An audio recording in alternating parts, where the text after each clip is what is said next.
ఏపీలో అరాచకాలు ఆపండి, ఇండియా గేట్లో బొట్నవేలు నరుక్కున్న యువతి. ఎస్, ఒక మహిళ దేశ రాజధాని ఢిల్లీలో ఇండియా గేట్ సాక్షిగా తన బొటన వేలుని తీసేసుకుంది.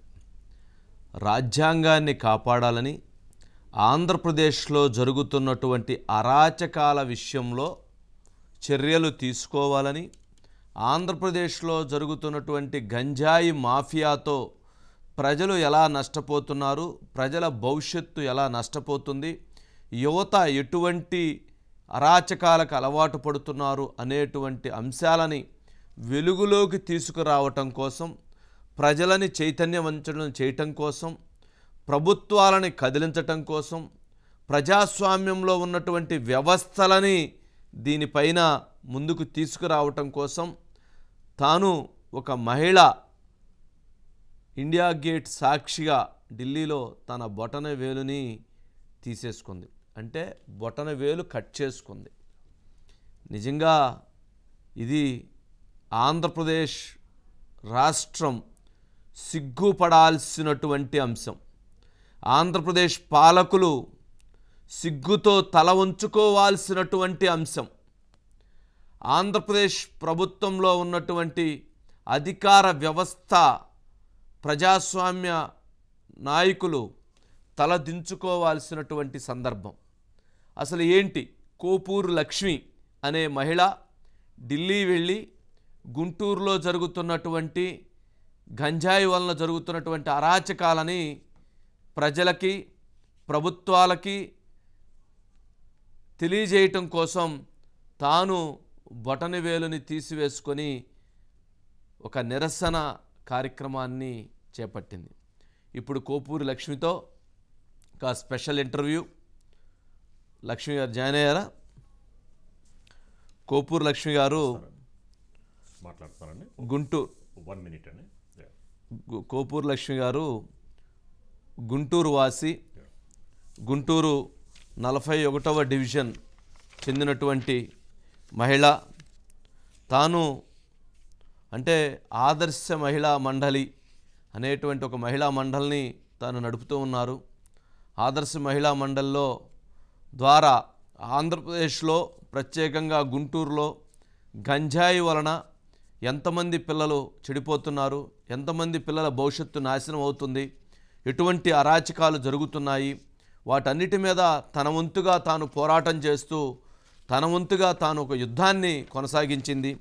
తాను ఆ యుద్ధాన్ని కొనసాగించేటువంటి క్రమంలో అక్కడ జరుగుతున్నటువంటి అరాచకాలని ఒక మహిళగా తాను పోరాటం చేస్తూ గుంటూరు తాలూకా పోలీస్ స్టేషన్లో 2011 నుంచి ఇప్పటి వరకు అనేక సందర్భాల్లో, నల్లపాడు పోలీస్ స్టేషన్లో 2016లో, నల్లపాడు పోలీస్ స్టేషన్ 2018లో మానవ హక్కుల సంఘం చైర్మన్ గారికి, అట్లాగే గుంటూరు దక్షిణ మండల ఇన్స్పెక్టర్ జనరల్ గారికి, గుంటూరు తహసీల్దార్ నల్లపాడు పోలీస్ స్టేషన్ వారికి, గుంటూరు జిల్లా ఎస్పీ గారికి, గుంటూరు నగర మున్సిపల్ కమిషనర్ గారికి, గుంటూరు డిఎస్పీ గారికి, ఏపీ సిఐడి అమరావతి గారికి, వీళ్ళందరికీ కూడా అనేక సందర్భాల్లో ఫిర్యాదులు చేసినా పట్టించుకున్నటువంటి వ్యక్తులు లేకపోగా విమర్శలు చేయటం, ఇంకా వారిని తోలనాడటం, వారి పట్ల ఒక హేయభావంతో వారు మాట్లాడినటువంటి పరిస్థితుల్లో చివరికి అంటే తాను ఢిల్లీ వెళ్ళి ఇండియా గేట్ సాక్షిగా తన బొటనవేలుని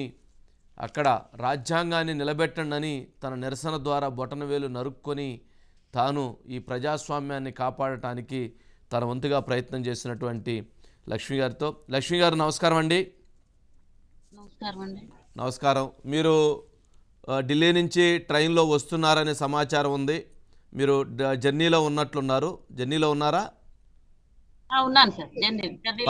పర్వాలేదా, మాట్లాడొచ్చా? ముందు మీ ఆరోగ్యం ఎలా ఉంది? మీ బొటనవేలు తీవ్ర రక్తస్రావం అయినట్టుంది, ఎట్లా ఉంది? మీరు ప్రస్తుతం మాట్లాడగలుగుతారా? మాట్లాడొచ్చా? మాట్లాడొచ్చు సార్. అయితే ఫీవర్ ఉంది, నో ప్రాబ్లం, మాట్లాడండి సార్. ఫీవర్గా ఉన్నారు, ఓకే. ఏంటి కోపూరు లక్ష్మి గారు, మీరు అసలు ఈ బొటనవేలు తీసేసుకొని ఏం మెసేజ్ ఇవ్వాలనుకున్నారు, ఏం తెలియజేయాలనుకున్నారు, ఏంటి? సభ్య సమాజానికి, మా మహిళా లోకాన్ని మేలుకొల్పాలనే ఒక ఉద్దేశంతో నేను ఇంత కఠినమైన నిర్ణయం తీసుకోవాల్సి వచ్చిందండి. ఓకే. ఈ గంజాయి, ఈ డ్రగ్స్ వీటి వల్ల పిల్లలు పెద్దోళ్ళు కాదు, ముందు పిల్లలు మైనర్ బాలికలు కూడా ఫస్ట్ దాన్ని నాకు కలిసి వేసింది అనమాట. మైనర్ బాలికలు కూడా అలవాటు పడే పరిస్థితికి వచ్చింది. పిల్లలే కాకుండా ఇవన్నీ చూసి వీళ్ళు చేసే అరాచకాలు, ఇంకా మా ఏరియాలో చేసే అరాచకాలు అంటే ఇంకా చాలా ఉన్నాయి. వీళ్ళు పట్టణాలకి గంజాయి అలవాటు చేసి వాళ్ళు రౌడీజం చేయటం, ఇళ్ల స్థలాలు పేదవాళ్ళని ఎవరైతే ఉన్నారో నోరు లేని వాళ్ళని వాళ్ళ దగ్గరికి వెళ్ళేసి వాళ్ళని కబ్జా చేసి మీరు వెళ్ళిపోవాలని వాళ్ళ రౌడీలు, ఇదే మాఫియాని రౌడీలుగా తయారు చేసి వాళ్ళని కొట్టి పంపించేసి వీళ్ళే ఎంఆర్ఓ ఫీల్ అయిపోయి వీళ్ళే ఎంఆర్ఓ సంతకం వీళ్ళే పెడతారు, ఎంఆర్ఓ స్టాంపు కూడా వీళ్ళే వేస్తారు. వేసేసి ఇదిగో నాకు ఉంది నీకేం లేదు నువ్వు వెళ్ళిపోమ్మని వాళ్ళని హింసించి పంపించడమే వీళ్ళ ఉద్దేశం సార్. ఓకే, కోపూర్ లక్ష్మి గారు, అంటే ఇప్పుడు మీరు చేసినటువంటి చర్య అంటే మీరు అంటే ఒక ఉద్దేశంతో చేశారు, అంటే ఇక్కడ మీకు వ్యక్తిగతంగా జరిగినటువంటి నష్టం కానీ, లేదా మీ భూములు ఆక్రమించుకోవటం కానీ, లేదా మీ ఇల్లు ఆ స్థలాలు అట్లాంటి మీ సొంతంగా మీకు ఏమైనా నష్టం జరిగిందా, లేక అక్కడ ప్రజలకు జరుగుతున్నటువంటి నష్టాన్ని చూసి ఒక మహిళాభ్యుదయ అధ్యక్షురాలిగా మీరు ఈ చర్యకి చేపట్టారా ఏంటి? అంటే ప్రజలకు అనేక అనుమానాలు వస్తాయి, ఓకే ఆమెకి ఏదైనా నష్టం జరిగితే వచ్చారేమో అనేటువంటి, ఏంటి అందుట్లో ఉన్నటువంటి వాస్తవం ఏంటి లక్ష్మి గారు? ఫస్ట్ ప్రజలకు జరుగుతున్న నష్టం ముందు మైనర్ బాలికలకి బాలలకి ఆడపిల్లలకి మగపిల్లలకి ఫస్ట్ వాళ్ళు బాధపడుతున్న విషయం, వాళ్ళకి జరుగుతున్న అన్యాయానికి నేను ముందు స్పందించాను సార్. నా విషయం వచ్చిన నాది కూడా ఉంది, కానీ నీ ఇన్ని సంవత్సరాలు కూడా నేను అది అలా చట్ట ప్రకారం తీసుకుంటా వచ్చానే తప్ప నేను ఎప్పుడు దానికి స్పందించలేదు. ఇప్పుడు మాత్రం ఈ గంజాయి గాని వీళ్ళు చేసే అరాచకాలు చాలా ఉన్నాయి. ఫస్ట్ నేను దానికే ముందు స్పందించాను సార్. ఆడపిల్లలు మహిళ ఆలోచించాలి, మహిళామ తల్లులు ముందు ఆలోచించాలి. ఈ గంజాయికి తమ బిడ్డలు ఎంత ఆగమైపోతున్నారు అనేది చాలా మంది ఆలోచించాలని నేను కోరుకుంటున్నాను. ఓకే, అంటే ఎలాంటిదమ్మా ఒకసారి మీ వేలు చూపించి మీరు మహిళామ తల్లులకి గుంటూరు అంటే మీ ప్రాంతంలో ఎక్కువ ఉందన్నట్లున్నారు, వారికి ఏం చెప్తారు చెప్పండి? మీ ఏలు మీరు అది మీరు ఆ బొట్టన వేలు చూపించగలుగుతారా? కట్టుకున్నారా? కట్టాను సార్. ఓకే, చెప్పండి అమ్మా ఒకసారి ఏం చెప్పాలనుకుంటున్నారు మహిళామ తల్లులకి? మహిళామ తల్లులకి ఏం చెప్పాలనుకుంటున్నానంటే, మహిళామ తల్లులు ఇప్పటికైనా కళ్ళు తెరిచి ఈ ప్రభుత్వం చేస్తున్న నష్టాన్ని ముందు గమనించుకోవాలని కోరుకుంటున్నానండి. ఈ నవరత్నాలు ఇస్తున్నారు, ఇస్తున్నారు ఆశపడుతున్నారే కానీ మా దళితుల మహిళలు, పేద మహిళలు ఫస్ట్ గా ఆ డబ్బులు ఇస్తున్నారని ఆశపడి వీళ్ళు ఇదవుతున్నారే గాని అది పక్కన పెడితే ముందు పిల్లల భవిష్యత్తు, మన కన్న బిడ్డల భవిష్యత్తు ఎంత పాడైపోతుందనేది ముందు అది ఆలోచించాలని కోరుకుంటున్నానండి నేను ముందు.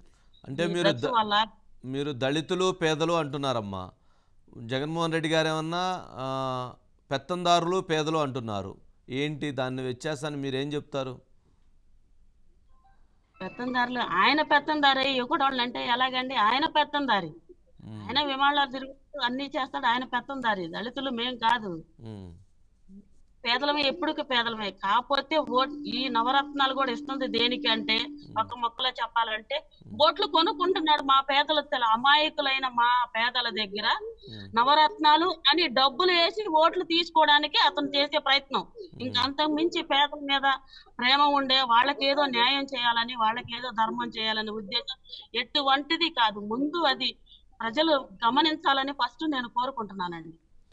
ఓకే, అసలు ఏంటమ్మా లక్ష్మి గారు, మీ గుంటూరు 41 డివిజన్లో మీరు అంటున్నారు చిన్నపిల్లలకి గంజాయి ఇస్తున్నారు, ఆడపిల్లలకు కూడా గంజాయి ఇస్తున్నారు అని చెప్తున్నారు, ఏంటి అసలు అక్కడ జరుగుతున్నది ఏంటి? ఎవరు తెస్తున్నారు ఆ గంజాయి? ఎట్లా దొరుకుతుంది? ఏ రకంగా ఇదవుతుంది ఏంటి? గంజాయి ఏ రకంగా వస్తుంది అనేది, ఎవరు ముందు గంజాయి తాగుతున్నారని ఎవరన్నా తల్లిదండ్రులు కానీ పక్కింటి వాళ్ళు వెళ్తే పోలీసులు కంప్లైంట్ ఇవ్వడానికి వెళ్తే ఫస్ట్ గంజాయి ఎవరు అమ్ముతున్నారు వాళ్ళని అరికట్టడం మానేసి గంజాయి ఎవరు తాగుతున్నారో చిన్నపిల్లలు ముందు వాళ్ళ మీద కేసులు పెట్టి లోపలేస్తున్నారు. అది ఎలా అరికట్టినట్టు అవుతుందండి? అసలు గంజాయే రాకుండా చేయాలని కోరుకుంటుంటే మేము గంజాయి తాగిన వాళ్ళకి జైల్లో వేస్తే అది ఎలా అండి? అసలుకి నీ బిజినెస్ నీకు పెట్టాలి, ప్రజల కన్నీళ్లు చూడటానికి ఈ తాగే చిన్నోడో ఎవరినో వీడిని తీసుకెళ్లి ఒక నెల రోజులో 14 రోజులో జైల్లో ఉంచేసి తీసుకొచ్చి ఆమె న్యాయం చేసామని చెప్తా ఉంటారు. అసలు గంజాయి అనేది అరికట్టట్లేదు, డ్రగ్స్ అనేది అరికట్టలేదు. మాఫియా, గంజాయి మాఫియా ఫుల్ గా ఉంది సార్. ముందు ఏరియాలో అన్ని ఏరియాల్లో ఉంది. నేను అన్ని ఏరియాల్లో వెళ్తా ఉంటాను కాబట్టి అందరు తల్లులు ఉమ్. బాధపడతా ఉన్నారు ఈ విషయంలో మాత్రం. ఓకే. ఏంటమ్మా తల్లులు ఎవరైతే గంజాయి సేవిస్తున్నటువంటి తల్లులు పడుతున్నటువంటి బాధ ఏంటి? పిల్లలు పడుతున్నటువంటి వేదన ఏంటి? పిల్లలు తాగి ఉమ్, ఆ మైకులో ఉండి ఉమ్, తల్లిని కొడుతున్నావా, బయట కొడుతున్నావా, ఎవరు కొడుతున్నావా తెలియట్లేదు. ఒక సైకోలాగా తయారవుతున్నారు పిల్లలు ప్రస్తుతం. ఉమ్, అది తాగిన సైకోలాగా తయారయ్యి వీళ్ళు ఎవరినన్నా కొట్టాలన్నా రౌడీ చేయరు అన్న చేయాలంటే వీళ్ళకి ముందు గంజా ఇచ్చేసి తాగిచ్చేసి వీళ్ళని తీసుకెళ్తాడు. వీళ్ళని తీసుకెళ్లిపోయి వాళ్ళు ఆ గొడవలకి దింపి ఆ మత్తులో వాళ్ళు సైకోలాగా తయారయ్యి, అది చిన్న పిల్లలు, పెద్దోళ్ళు కూడా కాదు సార్, చిన్న పిల్లలు. వాళ్ళు అక్కడ వాళ్ళు ఇష్టం వచ్చినట్టు ఎవరినైతే వాళ్ళు కొట్టాలనుకున్నారో వాళ్ళు కొట్టించి తీసుకొస్తారు. ఇది పక్కాగా కన్ఫర్మ్ గా జరుగుతుంది సార్. ఇదేదో నేను ఆ, అనవసరంగా లేకపోతే అభూత కల్పనగా అయితే కాదు. ఓకే. ఇది ఏంటి లక్ష్మి జరుగుతుంది. గారు, అంటే ఎవరైతే వాళ్ళు టార్గెట్ చేయాలన్నారో పిల్లలకి గంజాయి తాగిచ్చి వాళ్ళని జనం మీద పంపించి వాళ్ళ మీద దాడి చేయించటం, లేదా వాళ్ళ మీద ఇది చేయించటం. అట్లాగే ఆడపిల్లలకి అసలు గంజాయి ఎట్లా వాళ్ళకి ఎలా చేరిద్ది? అసలు ఆడపిల్లల విషయంలో అసలు ఏం జరుగుతుంది లక్ష్మి గారు? ఇప్పుడు మగపిల్లలు ఉన్నారు సార్, మా ఏరియాలో అంతా మాస్ ఏరియా కదా, మగపిల్లలకి గంజా ఇగానే ఉమ్, వీళ్ళు ఏం చేస్తారంటే ఈ చదువు, అది కూడా మైనర్ బాలికలు, చదువుకునే పిల్లలు 8, 9 చదువుకునే పిల్లలకి కాసిన డబ్బులు ఇచ్చేసి ఈ గంజా చిన్నగా అలవాటు చేసి ఉమ్, వాళ్ళని, ఇంకా నేను చెప్పాలంటే వాళ్ళని, అది సార్ వాళ్ళని అలా వాడుకోవటం జరుగుతుంది. అది తల్లులకు కూడా తెలియక ఎంతో మంది, ఇది వాస్తవం. నేను ఎలా చెప్పాలి, ప్రమాణ పూర్తిగా నా ఏరియాలో ఆడపిల్లల తల్లులు కానీ ఆడపిల్లలు కానీ బాధపడుతున్న బాధని నా మనసు బాగా కలిచివేసింది. ఇది నిజం. అక్కడ ఎవరిని అడిగినా తెలిసిద్ది అన్ని చోట్ల. కానీ నేను కళ్ళారా నా ఏరియాలో చూస్తున్నాను. నా ఏరియాలో నేను చూస్తున్నాను ఆడపిల్లల భవిష్యత్తులు ఆగమైపోతుంది. వీళ్ళు మైనర్ బాలికల్ని టార్గెట్ చేసి వాళ్ళు వాడుకుంటారు పిల్లల్ని, మత్తుకు బానిసలను చేసి. గ్యాంగ్ రేప్ కేసుల్లో కూడా వాళ్ళు ఉన్నారు. ఇది కేసుల దాకా వెళ్తుంది, ఎఫ్ఐఆర్ కడతమే కానీ దాని అసలు పూర్తి సొల్యూషన్ అనేది అసలు ఈ గంజాయే రాకుండా చేద్దామనే ఆలోచన అంటూ ఈ ప్రభుత్వానికి లేదని నేను మనవి చేసుకుంటున్నాను. నేను అందుకే ఆ పై దాకా వెళ్ళి మోడీ గారికి, ముర్ము గారికి, వాళ్ళందరికీ చెప్పుకోవాలి. ఇది ఒక్కసారి రాష్ట్రంలో ఉన్న మహిళలకు తెలియపరచాలనే ఉద్దేశంతో నేను ఎంత బాధపడుతున్నా కూడా ఇంత గట్టి నిర్ణయం తీసుకోవడానికి ఆ తల్లుల బాధ చూడలేక చేశాను. నేను కూడా చూడలేక ఇంత నిర్ణయం తీసుకోవాల్సి వచ్చింది. లక్ష్మి గారు, మీరు చెబుతుంటేనే మా హృదయాలు తరుక్కుపోతూ ఉన్నాయి. అంటే ఆ బాధ వర్ణనాతీతంగా ఉంది.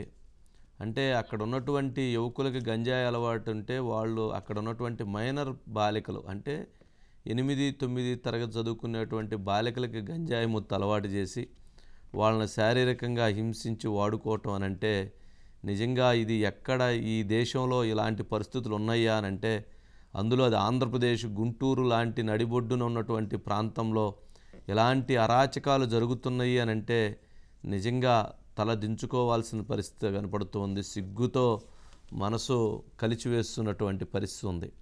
అంటే ఆ అంశాల మీద మరి మీరు పోరాడారు కదా, మీరు పోరాడడం చేస్తూ ఉంటే మీకు సహకారం లభించలేదా? ఎవరైనా ఆ చర్యలు తీసుకోవడానికి, వాళ్ళ మీద యాక్షన్ తీసుకోవడానికి, ఆ మైనర్ బాలికలను కాపాడటానికి ఎవరు ముందుకు రాలేదా లక్ష్మి గారు? ఎవరిస్తారు సార్? ఇప్పుడు నేను వెళ్ళాను అనుకో, మైనర్ బాలికని మీరు ఇలా చేశారని వెళ్తే నన్ను అరెస్ట్ చేయటం, ఇది ఇంకెంత అండి. వాళ్ళకి న్యాయం చేయడానికి నేను వెళ్తే నీకెందుకు, నీకు అంత బాధ, నీ ఇంట్లో వాళ్ళని నేను లాగలేదు కదా అనే పరిస్థితికి పిల్లలు వచ్చేసారు సార్. ఎందుకు అంత బాధ అంటే, ఒక మహిళా మండలిగా ఒక ఆడపిల్లలకి ఏదన్నా నేను సహాయం చేయడానికి వెళ్తే నన్ను కోసి నన్ను బాధించాలనే ఇదిలోకి అంత మురకంగా వెళ్ళిపోయారు. తల్లులు చెప్పలేని పరిస్థితి. ఎక్కడ తగ్గింది కదా సార్, ఒక పిల్లడు ఎంత, ఒక 15 సంవత్సరాలు 14 సంవత్సరాల పిల్లడు బాగా మత్తు అయిపోయి ఇదైపోతే ఇంట్లో వాళ్ళ అమ్మను వాళ్ళ అన్నయ్య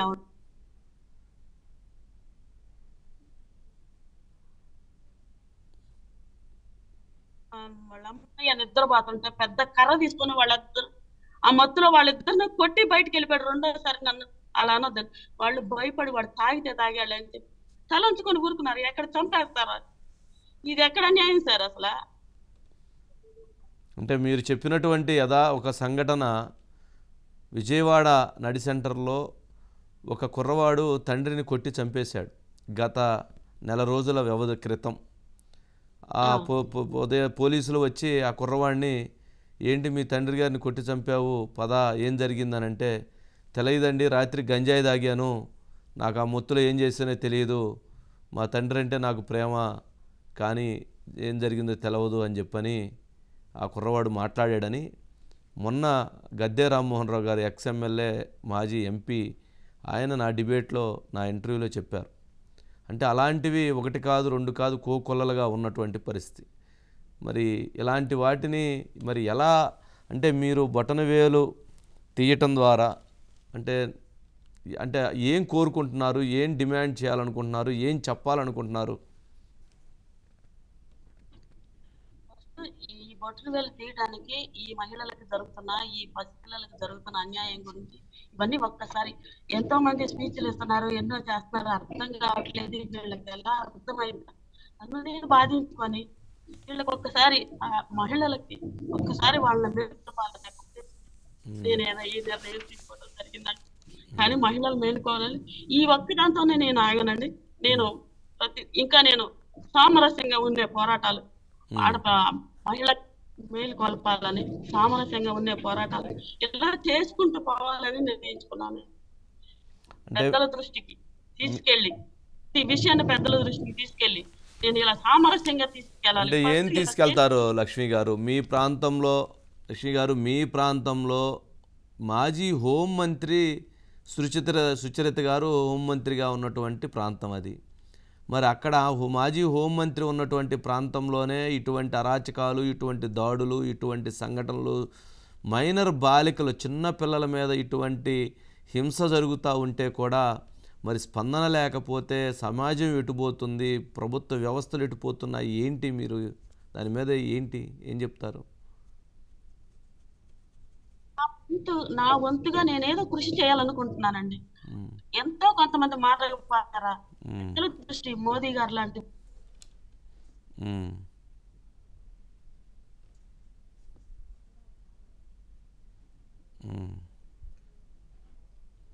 వాయిస్ మీట్లో ఉందండి.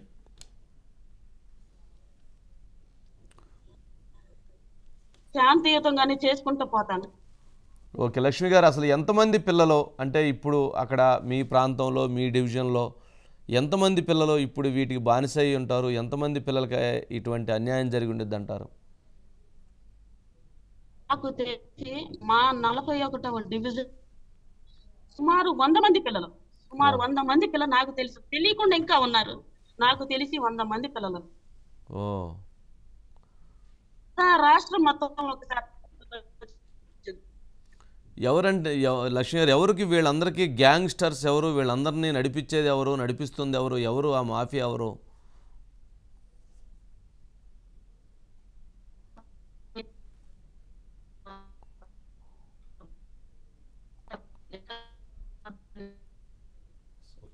వదిలిపెట్టారనమాట. అచ్చోసిన ఆంబోతుల్లాగా ఊరి మీద పడి ఇట్లా పిల్లల్ని నాశనం చేసుకుంటా అవసరాలకు ఇలాగ చేస్తున్నారండి. వాళ్ళ పేర్లు కూడా చెప్పంటే చెప్పండి, పర్లేదు. కంప్లైంట్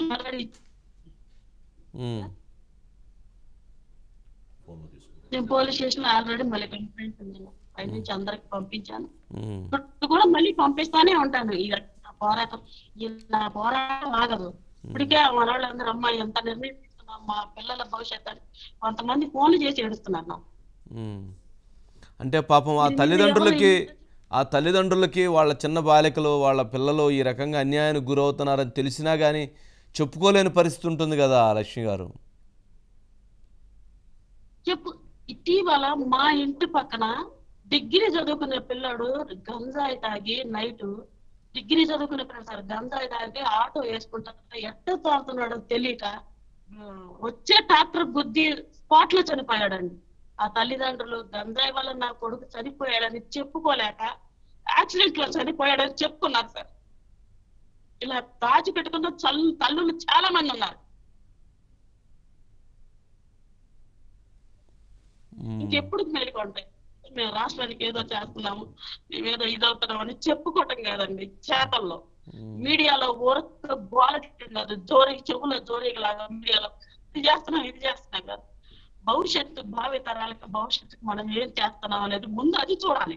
నవరత్నాలు ఇచ్చి ఏదో భిక్ష వేసినట్టు వేసి మా పిల్లల్ని ఇలా నాశనం చేసే పరిస్థితి వస్తే ఇది ఎట్లా పరిపాలన అవుతుందండి? అసలు ఇది పరిపాలన ఎవరన్నారు, ఎవరంటారు? పరిపాలన కాదంటారా? సార్ చెప్పండి. పరిపాలన కాదంటారా? జగన్మోహన్ రెడ్డి గారి పరిపాలన కాదంటారా? ఇది పరిపాలన కాదు, వాళ్ళే పరిపాలన అంటారు. వాళ్ళ జీవితాలను నాశనం చేసేది పరిపాలన కాదు. నీ ఓట్ల కోసం నవరత్నాలు ఇచ్చి పేదలకు నేనేదో ఇస్తున్నాను వాళ్ళకి అని చెప్పడం అది పరిపాలన కాదని నేను అంటున్నాను. నేను అందరికీ తెలియపరుస్తున్నాను. కాదు, అది పరిపాలన కాదు. నేను డబ్బులు ఇస్తున్నాను, నాకు మళ్ళీ ఓట్లు వేయండి, మళ్ళీ నేను మిమ్మల్ని ఇలాగే నాశనం చేస్తా ఉంటాను అని చెప్పడం. పిల్లలేమో గంజాయి తాగుతూ, పెద్దవాళ్ళేమో మందు తాగటం, అంత రేట్లు పెట్టి ఎక్కడండి బాగుపడేది? ప్రజలు బాగుపడతారా? మీరు ఇస్తే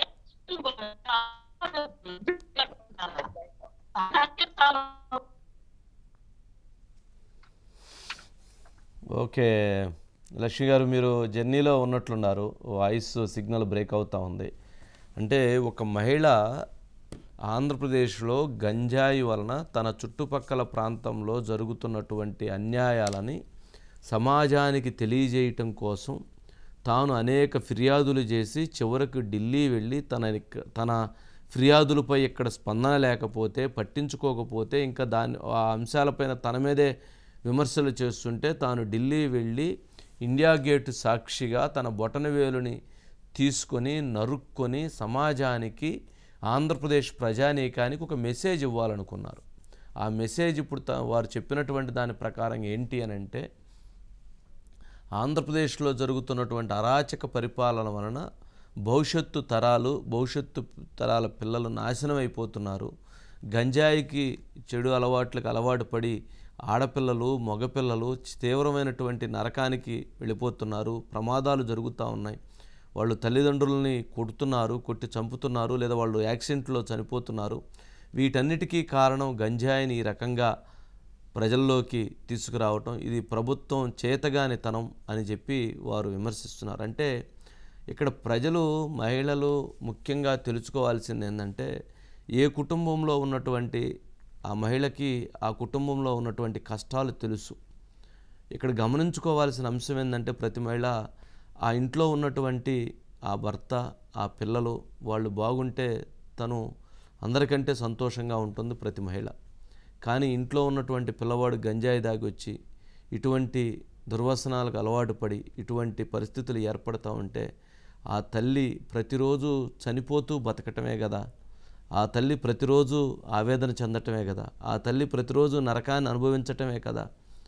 ఏదైతే సంక్షేమాలు ఇచ్చామని చెప్పేటువంటి నాయకులు ఈ రకంగా గంజాయిని అలవాటు చేసి పిల్లలను ఈ రకమైనటువంటి వీటిల్లోకి తీసుకెళ్లారు అనేటువంటి భావనని వారు వ్యక్తం చేస్తున్నారు. అందుకని ఎన్నికల సమయంలో ఈ జరిగినటువంటి ఉదంతం ఆంధ్రప్రదేశ్ ప్రజానీకం, ఆంధ్రప్రదేశ్ ప్రజలు సిగ్గుతో తలదించుకోవాల్సినటువంటి సందర్భం కూడా. ఎందుకనంటే గంజాయి గురించి మనం కొన్ని నెలలుగా, సంవత్సరాలుగా చూస్తూ ఉన్నాం. విపరీతంగా గంజాయి పట్టుకుంటూ ఉన్నారు. ఆ ప్రాంతం నుంచి ఎటు వెళ్ళినా కానీ గంజాయిని పట్టుకుంటున్నారు. అంత గంజాయి సప్లై అవుతూ ఉంటే, అంత గంజాయి రవాణా జరుగుతూ ఉంటే కూడా ప్రభుత్వం చేష్టలుడికి చూస్తూ ఉంది. మరి ఇప్పటికైనా చర్యలు తీసుకోవడానికి ఇంకా సమయం లేదు, ఎన్నికలు వచ్చేసినాయి. మరి లక్ష్మి గారు, మీ ఫోన్ సిగ్నల్ డిస్కనెక్ట్ అయింది. ఏంటండి ఇప్పుడు మరి మీ పోరాటం తెలియజేస్తున్నారు, నిరసన. మరి ఇప్పుడు మిమ్మల్ని ఇప్పుడు మీరు ఇట్లా బొటనవేలు తీసేసుకొని చైతన్యం చేసేటువంటి ప్రజలని మేల్కొల్పే ప్రయత్నం చేశారు. మరి ఇప్పుడు ఎవరైతే ఆ గంజాయి మాఫియా కానీ, లేదా గంజాయి సేవిస్తున్నటువంటి ఆ బ్యాచ్లు కానీ ఇప్పుడు మీ మీద దాడులకు కానీ, లేదా మీ మీద బెదిరింపులకు కానీ అటువంటి పరిస్థితులు ఏమన్నా ఉండేటువంటి పరిస్థితి ఉంటుందా? ఉంటుంది, తప్పకుండా సార్. వాళ్ళు చేస్తారు, నా మీద దాడి చేస్తారు, ఏం చేయలేదు. ఎందుకంటే 2-3 సార్లు దాడి కాసి నన్ను అడ్డం పడి చాలా చేశారు సార్. రౌడీల చేత నా ఇంటి ముందుకు రౌడీలు వచ్చి మాట్లాడే పరిస్థితి కూడా ఉంది గొడవ పెట్టుకొని. చాలా జరిగింది సార్. భయపడను. ఈ అరాచకం ఆగేంత వరకు నేను భయపడ పోరాటం ఇలాగే సాగిస్తూ ఉంటాను. మరి పోలీసులు ఎందుకని యాక్షన్ తీసుకోలేదని కేసులు పెట్టినారు? అంటే పోలీసులు యాక్షన్ తీసుకునే పరిస్థితి లేదు. సరే, మీరు చెప్పిన దాని ప్రకారంగా లక్ష్మి గారు, అంటే మీకు అండగా ఉండేటువంటి ప్రజానీకం ఉన్నారా? మీకు అండగా ఉండేటువంటి సపోర్ట్ చేసేటువంటి వ్యక్తులు ఉన్నారా ఆ ప్రాంతంలో? ఉన్నారు సార్, ఉన్నారు. కొంతమంది భయపడి రాకుండా ఉండేవాళ్ళు కూడా ఉన్నారు. ఎక్కువ వాళ్ళకి ఎందుకంటే ఎక్కడ గొడవ పడితే ఈ గంజాయి పిల్లలు వచ్చేసి నైట్లు వచ్చి కొడతారు అని చెప్పేసి మరి ఎప్పుడు కూడా సుచరిత గారు ఎట్లాంటి విషయంలో ఎప్పుడు కూడా రెస్పాండ్ కాలేదా? అసలు మా ఏరియా విషయంలో ఎప్పుడన్నా మాట్లాడిందా సార్? మీరు ఒకసారి పేపర్లో టీవీలో చూడండి. ఇన్నిసార్లు ఎమ్మెల్యే ఏరియాకి వచ్చింది మా ఏరియా అభివృద్ధి గురించి కానీ, మా పిల్లల గురించి కానీ, మా వాళ్ళ గురించి ఇలా మాట్లాడిందామని చెప్పమని ఆ నాయకులు ఎవరైతే ఆమె చెంచాగిరి చేస్తూ దౌర్జన్యాలు చేస్తారో వాళ్ళ ఇంటికి వచ్చి మీటింగ్లు చెప్పి వెళ్ళిపోవటమే తప్ప మిగతా వాళ్ళ సమస్యలు ఏ రోజన్నా పట్టించుకుందేమోనని చెప్పేసి మా ఏరియా వాళ్ళని కూడా ఆలోచించమని అడుగుతున్నాను. అసలు రాష్ట్రాన్ని కూడా ఆలోచించమని అడుగుతున్నాను నేను. ఓకే, రైట్ లక్ష్మి గారు, మీరు చెప్తున్నది ఏంటంటే ఆందోళన కలుగుతూ ఉంది. ఖచ్చితంగా మీకు మహాన్యూస్ అండగా ఉంటుంది. మీరు చేస్తున్నటువంటి పోరాటం అది మీకు సంబంధించింది కాదు, ప్రజలకు సంబంధించినటువంటి పోరాటం, ప్రజలను చైతన్యవంతులను చేయటం కోసం చేస్తున్నటువంటి పోరాటం. అసలు మీరు ఒక బొటనవేలుని మీరు సమాజాన్ని చైతన్యపరచడం కోసం మీ బొటనవేలుని తీసిచ్చారు అని అంటే, మీరు నరుక్కున్నారు అని అంటే, తీసివేశారు అని అంటే, నిజంగా ఇప్పటికైనా మహిళా లోకం ఆలోచించాలి. మహిళా లోకం జరుగుతున్నటువంటి వారు లక్ష్మి గారు చెప్తున్నటువంటి అంశాలని గమనించుకోవాల్సినటువంటి అవసరం ఆవశ్యకత ఏర్పడింది. ఆంధ్రప్రదేశ్ రాష్ట్రాన్ని కాపాడుకుంటారో ఆంధ్రప్రదేశ్ రాష్ట్రాన్ని సర్వనాశనం చేసుకుంటారో అనేటువంటిది కూడా ప్రజల చేతుల్లోనే ఉంది. ఓటు అనేటువంటి ఆయుధం మీ దగ్గర ఉన్నది. మీ తరాలు, భవిష్యత్తు తరాలు బాగుండాలి అని అంటే ఖచ్చితంగా మీరు ఆలోచించి ఓటు వేయాలి అనేటువంటిది మాత్రమే మనం చెప్పగలం. సరే, ఓకే లక్ష్మి గారు, థ్యాంక్ యూ అండి. మీరు ఇప్పటికే జ్వరంతో ఉన్నారు, బాధపడుతూ ఉన్నారు. మీరు తక్షణం చికిత్స చేయించుకోండి. థ్యాంక్ యూ అండి. Thank you so much Lakshmi గారు, మీరు జాయిన్ అయినందుకు. లాస్ట్గా మీరు ఏమైనా చెప్తారండి? ప్రజలకు ఏమైనా చెప్తారా? ప్రభుత్వాలకు ఏమైనా చెప్తారా? పిల్లలకి ఏమైనా చెప్తారా?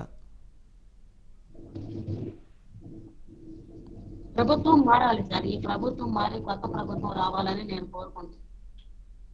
ప్రతి ఒక్కరికి నేను అదే చెప్తాను సార్. ఇది ప్రతి ఇంట్లో సీక్రెట్ గా జరిగేది, బయటికి చెప్పుకోలేకుండా జరిగే ఆడవాళ్ళ బాధలు ఇవన్నీ.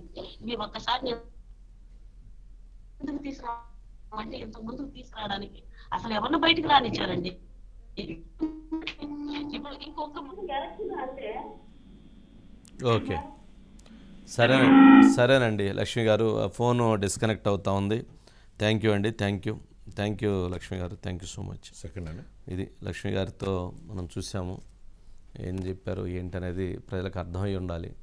గమనించండి. అంటే గుంటూరు లాంటి ఒక సిటీ, స్వర్ణ భారతీ నగరం, అదే గుంటూరు లాంటి ప్రాంతం. అంటే గుంటూరు ఒకప్పుడు విద్యా వ్యవస్థకి నిలయం. అక్కడ ఎంతోమంది మేధావులు ఈ ప్రపంచంలో వెళ్ళి ఎన్నో సక్సెస్ఫుల్గా ముందుకు వెళ్ళినటువంటి వారు ఉన్నారు. అక్కడ అలాంటి గుంటూరు ప్రాంతంలో, పట్టణం ప్రాంతానికి దగ్గరలో ఇటువంటి సంఘటనలు జరుగుతున్నాయంటే ఇకన ఆంధ్రప్రదేశ్ రాష్ట్రం ఎక్కడికి వెళ్ళింది అనేది ఒక్కసారి ఆలోచించుకోవాలి. రాష్ట్రంలో ప్రస్తుత పరిస్థితి ఎలా ఉందనేది ఒక గృహిణి అంత డేర్ స్టెప్ తీసుకుందంటే చాలా అంత దారుణంగా ఉందనేది. Yes, okay, thank you. ఇక నెక్స్ట్, దుర్గారావుని వదిలేశారు, హేబియస్ కార్పస్ ఎఫెక్ట్ అయినా జగన్ మీద. దుర్గారావు, గత కొద్ది రోజులుగా దుర్గారావు పేరు సంచలనంగా మారింది. సతీష్, ఎవరైతే A1 సతీష్గా ఉన్నారని, A2గా దుర్గారావు ఉన్నారని అనేక విమర్శలు, అనేక ఆరోపణలు చేస్తూ వచ్చారు. అయితే అసలు విషయం ఏంటి, సబ్జెక్ట్ అని అంటే, వైఎస్ జగన్మోహన్ రెడ్డి గారి పైన, మంత్రి వెల్లంపల్లి శ్రీనివాస్ పైన 13వ తారీఖు రాత్రి 8:05 ప్రాంతంలో విజయవాడలోని సింగునగర్ ప్రాంతంలో ఒక రాయి దాడి, అంటే చంపటానికి ఒక ప్రయత్నం జరిగిందని, ఆ ప్రయత్నం, ఆ రాయి వేసినటువంటి వ్యక్తులు సతీష్ నెంబర్ 1 అని, ఆ సింగునగర్ ప్రాంతానికి చెందిన వ్యక్తి. సతీష్ చేత దుర్గారావు అనేటువంటి వ్యక్తి ఆ రాయిని వేయించాడని, ఆ దుర్గారావు అనే వ్యక్తి రాయిని డబ్బులు ఇచ్చి సతీష్కి, లేక ఆ వ్యక్తి చేత వేయించటం వెనక, ఈ దుర్గారావు వెనక అక్కడ మాజీ ఎమ్మెల్యే బోండా ఉమామేశ్వరరావు ఉన్నాడని, ఆయన ఆధ్వర్యంలోని ఇదంతా పథకరచన జరిగిందని పోలీసులు సైతం అనేక ప్రయత్నాలు అంటే టీజర్స్ ఇచ్చారు, అంటే ఆ మెసేజ్ని బయటికి పంపించేటువంటి ప్రయత్నం చేశారు. అసలు వైసీపీ నేతలు కొంతమంది అయితే ఇజ్రాయెల్ నుంచో ఇరాక్ నుంచో మిషన్లు తెప్పించారు, గన్నులు తెప్పించారు, దాంతో జరిగిందని కొంతమంది, ఎయిర్ గన్ తోటి కాల్చారు అనేటువంటిది కొంతమంది, ఇక అసలు చంపేటువంటి ప్రయత్నం జరిగిందని పోలీసులు ఎఫ్ఐఆర్లో కూడా మెన్షన్ చేసినటువంటి పరిస్థితి. ఇలాంటివి అనేకమైనటువంటి సంఘటనలు చూసాం. 13వ తారీఖున సంఘటన జరిగితే తర్వాత మనం ఇప్పటికీ చూస్తున్నాం, జగన్మోహన్ రెడ్డి గారికి ఇక్కడ వారికి బ్యాండేడ్, అట్లాగే అసలు వెల్లంపల్లి శ్రీనివాస్ గారికి అయితే మొత్తం కన్ను మీద టోటల్గా బ్యాండేడ్ వేసి మనం చూస్తూ ఉన్నాం దృశ్యాలను కూడా.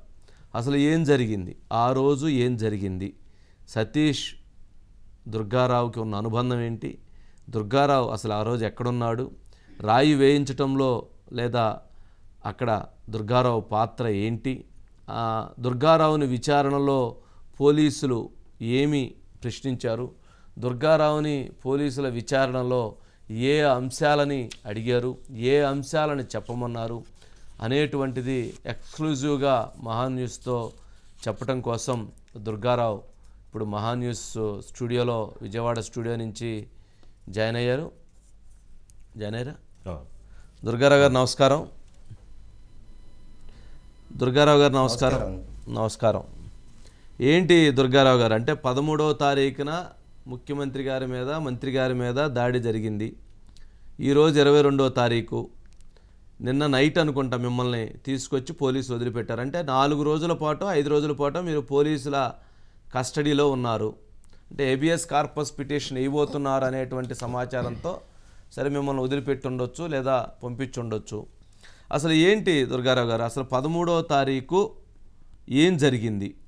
ఆ రోజు ఆ సంఘటన జరిగినప్పుడు 8:05 ప్రాంతంలో మీరు సతీష్ పక్కన ఉన్నారా లేదా ఎక్కడున్నారు ఏంటి?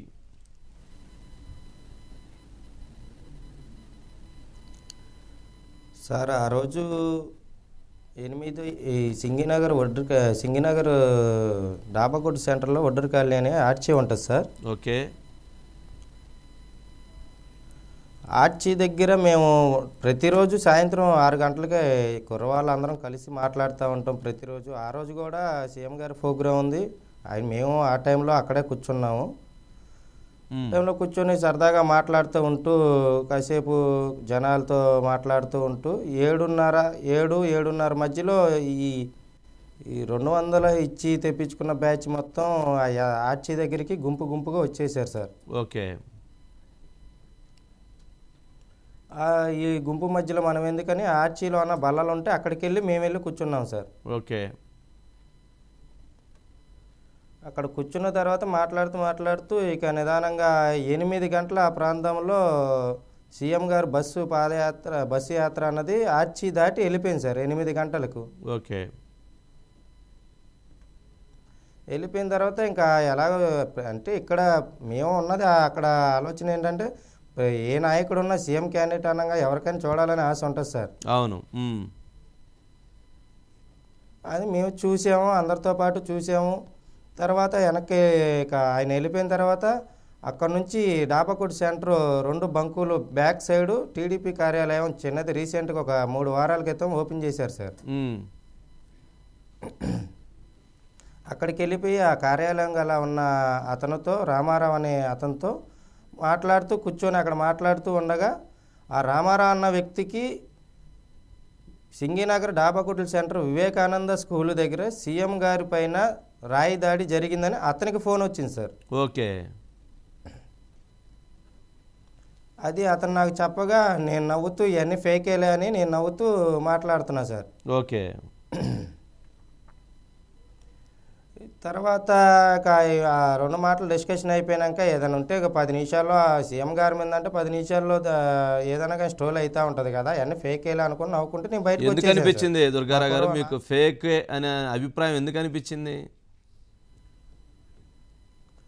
అంటే ఇలాంటి పుకార్లు మన సీఎం గారి అనేసరికల్లా ఇలాంటివి అనగానే ప్రతి అక్కడక్కడ జరుగుతూ ఉంటాయి కదా సార్, మేము చూస్తూ ఉంటాం కదా సార్ అన్నీ. అంటే కోడికత్తి సంఘటన మీకు అలా అనిపించిందా? అలా అనిపించేలా అనిపించిందా?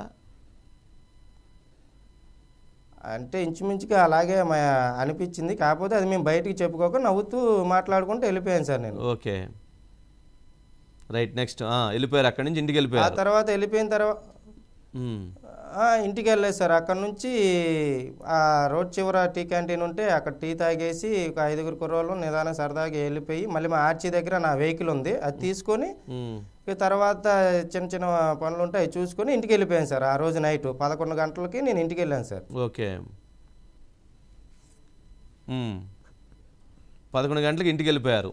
ఆ రోజు మిమ్మల్ని ఆ రోజు రాయి దాడి జరిగినప్పుడు కానీ ఆ ముందు కానీ ఆ సమయంలో కానీ సతీష్ మీతో కలవటం కానీ మీ ఎమ్మట ఉండటం కానీ మీతో మాట్లాడటం కానీ జరిగిందా? సతీష్ అన్న వ్యక్తి మాకు చాలా దూరంగా ఉండే వ్యక్తి సార్. ఎందుకంటే అతని వయసుకి మాకు ఎటువంటి ఈక్వల్ ఉండదు. అది ఏంటంటే మేము ఒక ఏరియాలో ఉండి ఒకే కాలనీ వడ్డూరు కాలనీ అనే ఏరియాలో ఉండి అంతా ఒక ఇళ్ల పేర్ల మీద వందలాది మంది ఉంటాం సార్ అక్కడ మేము. దాని ద్వారా మొహపరిచయాలు ఉంటాయి తప్ప అతను మమ్మల్ని కలిసేది లేదు, మేము అతనితో తిరిగేది లేదు, అతను మాతో తిరిగేది లేదు సార్. ఓకే. మీ వయసు ఎంత? నా వయసు 30-31 మధ్యలో ఉంటుంది సార్. ఓకే. అతని వయసు 17 సంవత్సరాలు 16 సంవత్సరాలు, అంటే ఏజ్ గ్యాప్. మీరు తిరిగేటువంటి ఏజ్ గ్రూప్ వేరు, వాళ్ళు తిరిగేటువంటి పిల్లలు తిరిగేటువంటి పిల్లలుగా భావిస్తారు మీరు వాళ్ళని. అందుకని మీతోటి ఆ రోజైతే మిమ్మల్ని కలవటం కానీ మిమ్మల్ని మాట్లాడటం కానీ మీరు ఆయనతో ఫోన్ మాట్లాడటం కానీ మీరు ఆయన మీతో ఫోన్ మాట్లాడటం కానీ ఆయన మీ పక్కన ఉండటం కానీ జరగల?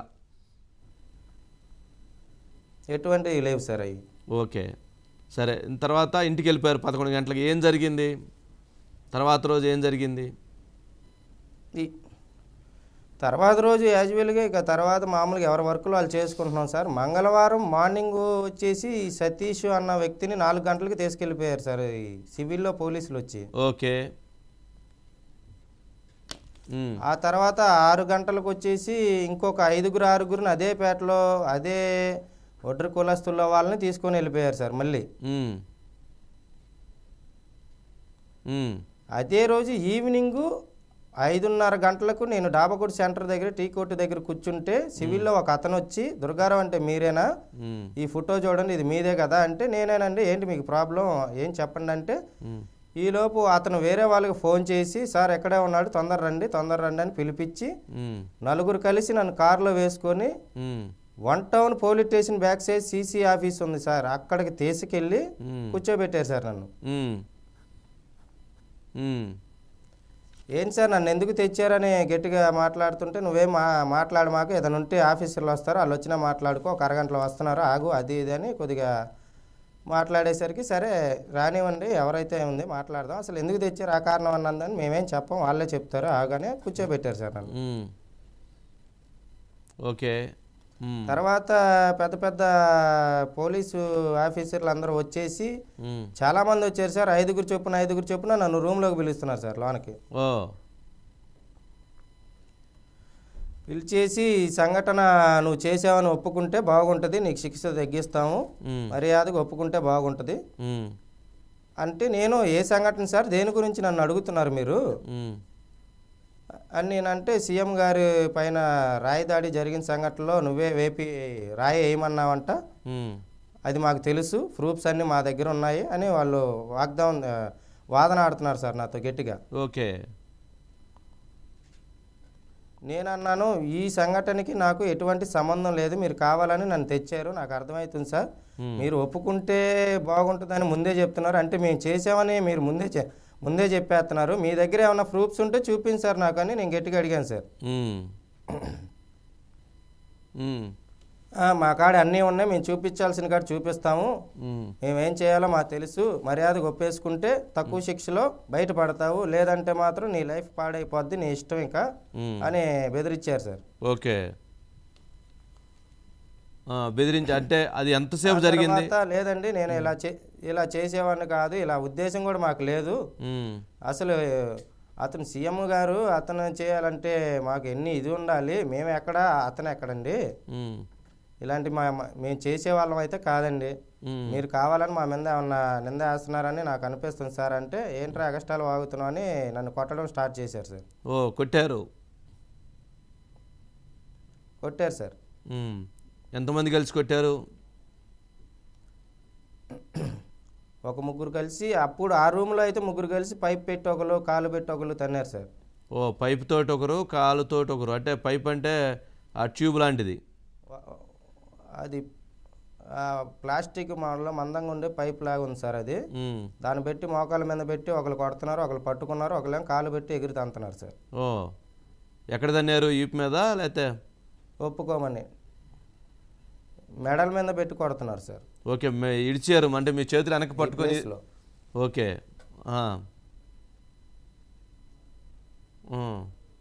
అంటే మిమ్మల్ని ఒప్పుకోమంటారు, జగన్మోహన్ రెడ్డి గారి మీద రాయి వేసానని ఒప్పుకోమంటారా, రాయి సతీష్ చేత వేయించానని ఒప్పుకోమంటారా, ఏమని ఒప్పుకోమంటారు? సతీష్ చేత రాయి నేను వేయించినట్టు ఒప్పుకోమంటున్నారు సార్ నన్ను. ఓకే, నువ్వు వేయించావని ఒప్పుకో అంటారు. అవును సార్. ఓకే, మరి బోండా ఉమామేశ్వరరావు చేత ఆయన వేయించమన్నాడా అని అడిగారన్నారు కదా, అదేంటి? ఆయన పేరు ఎందుకు వచ్చింది, ఆయన ప్రస్తావన? సార్ ఇక్కడ నేను ఈ తప్పు ఏమీ చేయలేదు, నాకు వీటిలో ఎటువంటి సంబంధం లేదు అని బలంగా మాట్లాడుతుంటే, నువ్వు ఏ పార్టీలో ఈ మధ్య పార్టీలో తిరుగుతున్నావంట కదా అని నన్ను అడిగితే, అవును సార్ నేను పార్టీలో తిరుగుతున్నాను సార్, టీడీపీలో తిరుగుతున్నాను, గత 2 నెలల నుంచే నేను తిరుగుతున్నాను సార్ అంటే, మీ నాయకులు ఏమన్నా చేయమన్నారా, లేకపోతే బోండా ఉమామహేశ్వరరావు గారు ఏమన్నా చేయమన్నారా? నేను వాళ్ళతో అన్నాను సార్, ముందు నేను చేస్తేనే కదా వాళ్ళు చేయమనడానికి, ముందు నేను చేయలేదని మీకు చెప్తుంటే చేయమన్నారా అని ఎందుకు అడుగుతున్నారు సార్ అని నేను అడిగాను సార్. లేదు మా దగ్గర ప్రూఫ్ ఉంది, మీ సతీషే చెప్తాడు, మీ సతీష్నే పిలుచుకొస్తానని సతీష్ని ఎదురు పెట్టారు సార్. అంటే ఏం ప్రూఫ్ ఉందన్నారా? సతీష్ని తీసుకొచ్చారా? ఓకే. సతీష్ని తెచ్చి నా ఎదురు పెట్టి, చెప్పు సతీష్, ఇగో మీ వాడు ఇక్కడే ఉన్నాడుగా, రాయి ఏమంది ఎవరు చెప్పు అంటే, అతను నాకెళ్ళి చూసి మొహం అంతా దిగాలకు పెట్టుకొని, నువ్వే ఏమన్నావు గానా నేను వేసాను అని ఒక మాట అనేసాడు సార్. ఓకే, ఏం మాట్లాడుతున్నారో, అసలు నిన్ను కలుస్తానా, నువ్వన్నా నన్ను కలుస్తావు అంటే, నా సిచ్యువేషన్ అర్థం చేసుకోన్నా అని కళ్ళమంటే నీళ్లు తిరిగి మొహం అతను మాట్లాడేలోపు తలకాయ తిప్పేశారు సార్. అంటే అతను బాగా కొట్టారని నీకు అర్థమైంది? అంటే అతను బెదిరించి నా పేరు చెప్పమని బెదిరించారు సార్ అతన్ని. 2 పదాలు మాట్లాడాడు. అన్న నువ్వు వేయమంటేనే కదా నేను వేసింది అనే పదం మాట్లాడాడు. మీరు అడిగితే ఏంటి నేను ఏమన్నానని అడిగితే, నా పరిస్థితి అర్థం చేసుకున్నా అన్నాడా? నా పరిస్థితి అర్థం చేసుకోన్నా అని ఏడుతుంటే ఎమ్మటనే తీసుకెళ్ళిపోయేశారు వెనక తిప్పేసి. ఓకే, అంటే అతను బాగా కొట్టారని మీకు అనిపించిందా?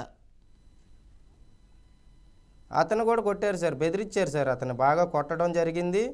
అతన్ని ఎందుకంటే నన్ను తీసుకెళ్ళక ముందే అతన్ని 10 గంటల ముందు తీసుకెళ్లారు సార్. అతను ఏం చేశారో అదంతా దేవుడికే తెలియాలి సార్. ఓకే, సరే. ఇప్పుడు అక్కడ అయినా ఈ నేరం నేను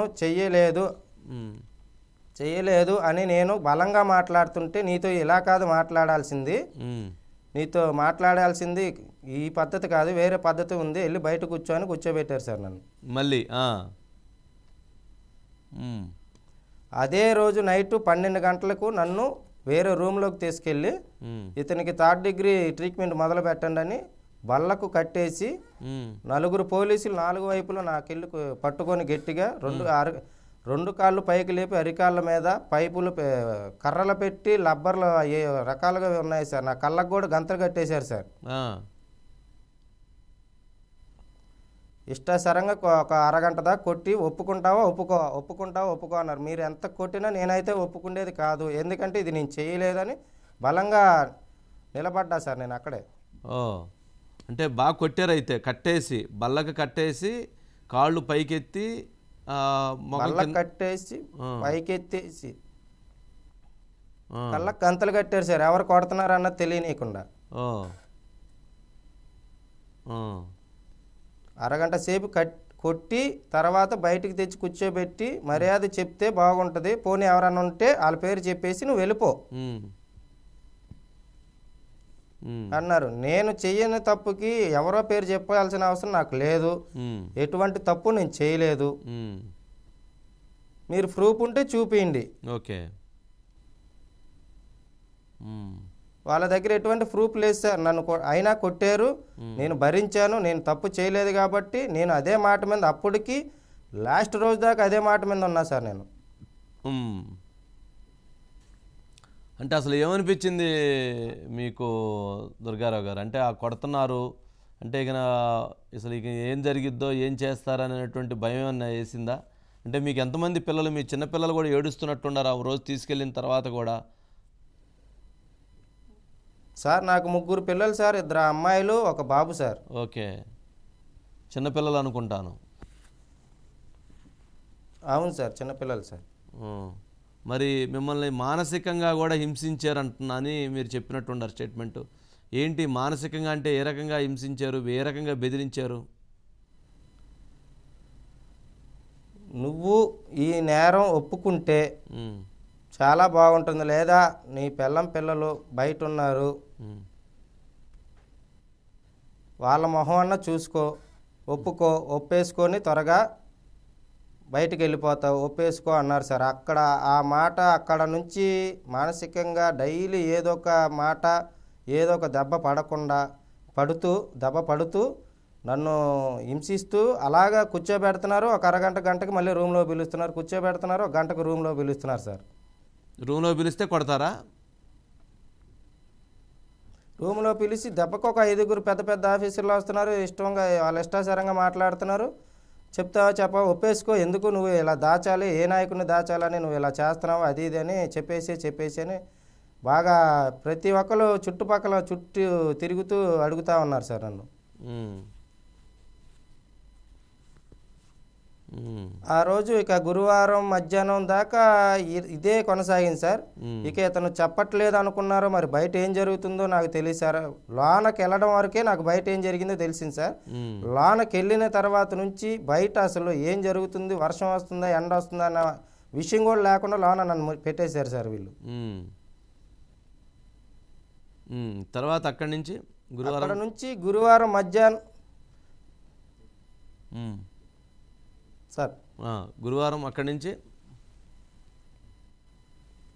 నుంచి గురువారం మధ్యాహ్నం నన్ను కారులో ఎక్కించుకొని మైలవరం సర్కిల్ ఇన్స్పెక్టర్ ఆఫీస్కి తీసుకెళ్లారు సార్. అక్కడ తీసుకెళ్ళి ఆ గురువారం అంతా నైట్ అంతా వదిలేసి శుక్రవారం మార్నింగు అక్కడికి ఒక 3 సిఐలు వచ్చి మర్యాదగా ఒప్పేసుకోరా, ఎందుకు ఇంత నరకన యాతన పడుతున్నావు, చెప్తున్నాను అర్థం చేసుకో అని ప్రతిదీ మంచిగానే చెప్పారు సార్. అంతా చెప్పారు. నేనైతే సార్ నేను నిజం చెప్తున్నాను, మీరు నమ్మండి నమ్మకపోండి, మహా అయితే ఈ రోజు కాకపోయినా నిజం రేపైనా బయటపడిద్ది సార్, ఇంకో రోజు లేట్ అయిద్దేమో అని నేను చెప్పినా కానీ అలాగా మాటలు ఆ గురువారం నైట్ అయిపోయింది, శుక్రవారం సాయంత్రం దాకా అలాగే ఉన్నారు సార్ ఏమనకుండా.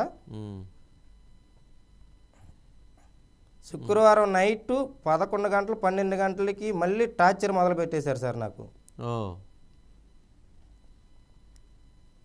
అది బలమైన టార్చర్ సార్, చెప్పుకోలేని టార్చర్ సార్.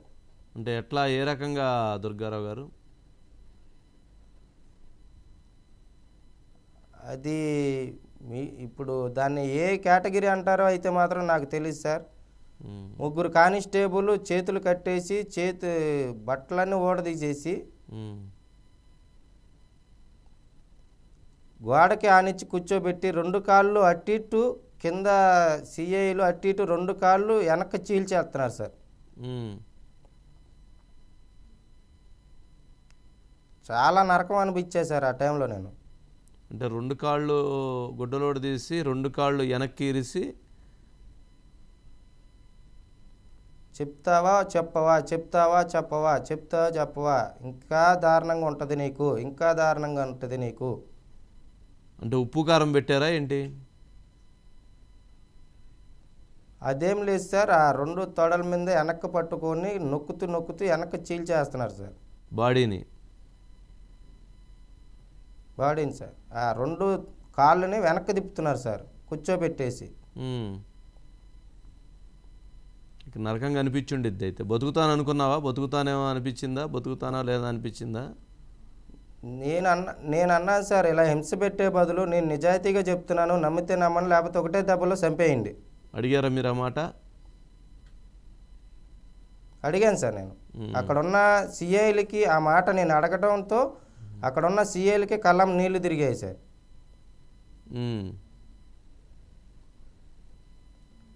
ఆ తర్వాత మరి బయట ఏం జరిగిందో సిచ్యువేషన్ అయితే నాకు తెలియదు సార్. అది ఆ ట్రీట్మెంట్ అంతా అయిపోయిన తర్వాత నువ్వేం చేయలేదని మాకు తెలుసు, కానీ మా ప్రెజర్ మాకుంది, అర్థం చేసుకున్నాను, నువ్వు నిర్దోషివని, నిన్ను రేపు పంపిస్తాము అని ఆ రోజు తెల్లారి 3 గంటలకు చెప్పారు సార్ నాకు. ఓ, అంటే తెల్లారిందా కొట్టి ఇక మీరు ఇక ఎంత కొట్టినా మీరు తప్పు చేయలేదనేటువంటి చెప్పేటప్పటికి ఇక మిమ్మల్ని నిర్దోషిని భావించారా? అవును సార్. మరి తర్వాత రోజు నైట్కి వదిలిపెట్టినట్టున్నారు. ఏంటి మీ చేత సంతకాలు పెట్టించుకున్నారని చెప్తున్నారు, మీ చేత ఏదో ఎంటీ పేపర్ల మీద రాయించుకున్నారని అంటున్నారు, ఏంటి? అక్కడ శుక్రవారం నైట్ అదంతా అయిపోయింది సార్. శనివారం మధ్యాహ్నం 2:30-3 గంటలకి మళ్ళీ ఇక్కడ విజయవాడ సీసీ ఆఫీస్కి తీసుకొచ్చారు సార్ నన్ను. తీసుకొచ్చి నేను పంపించేస్తాను, మీ సింగినార్ నుంచి సిఐ గారు వీళ్ళు వస్తారు, వారు ఫార్మాలిటీ ఉంటాయి, అవి చేసుకొని నువ్వు వెళ్ళిపోదు, ఇంటికాడ దింపేస్తారు వాళ్ళే అన్నారు. సరే సార్, ఓకే సార్ అని నేను అన్నాను. వాళ్ళు సింగినగర్ స్టేషన్ నుంచి 8:30-9 మధ్యలో వచ్చారు సార్. ఏసీపీ అని ఒక ఆయన, సిఐ అని ఒక అతను వచ్చి నా దగ్గర కొద్దిగా అక్కడ ఏం జరిగింది ఏంటి మళ్ళీ అని వాళ్ళు ఫస్ట్ కాడ నుంచి అడిగి రాసుకొని, తర్వాత ఫామ్ 160 సార్, 160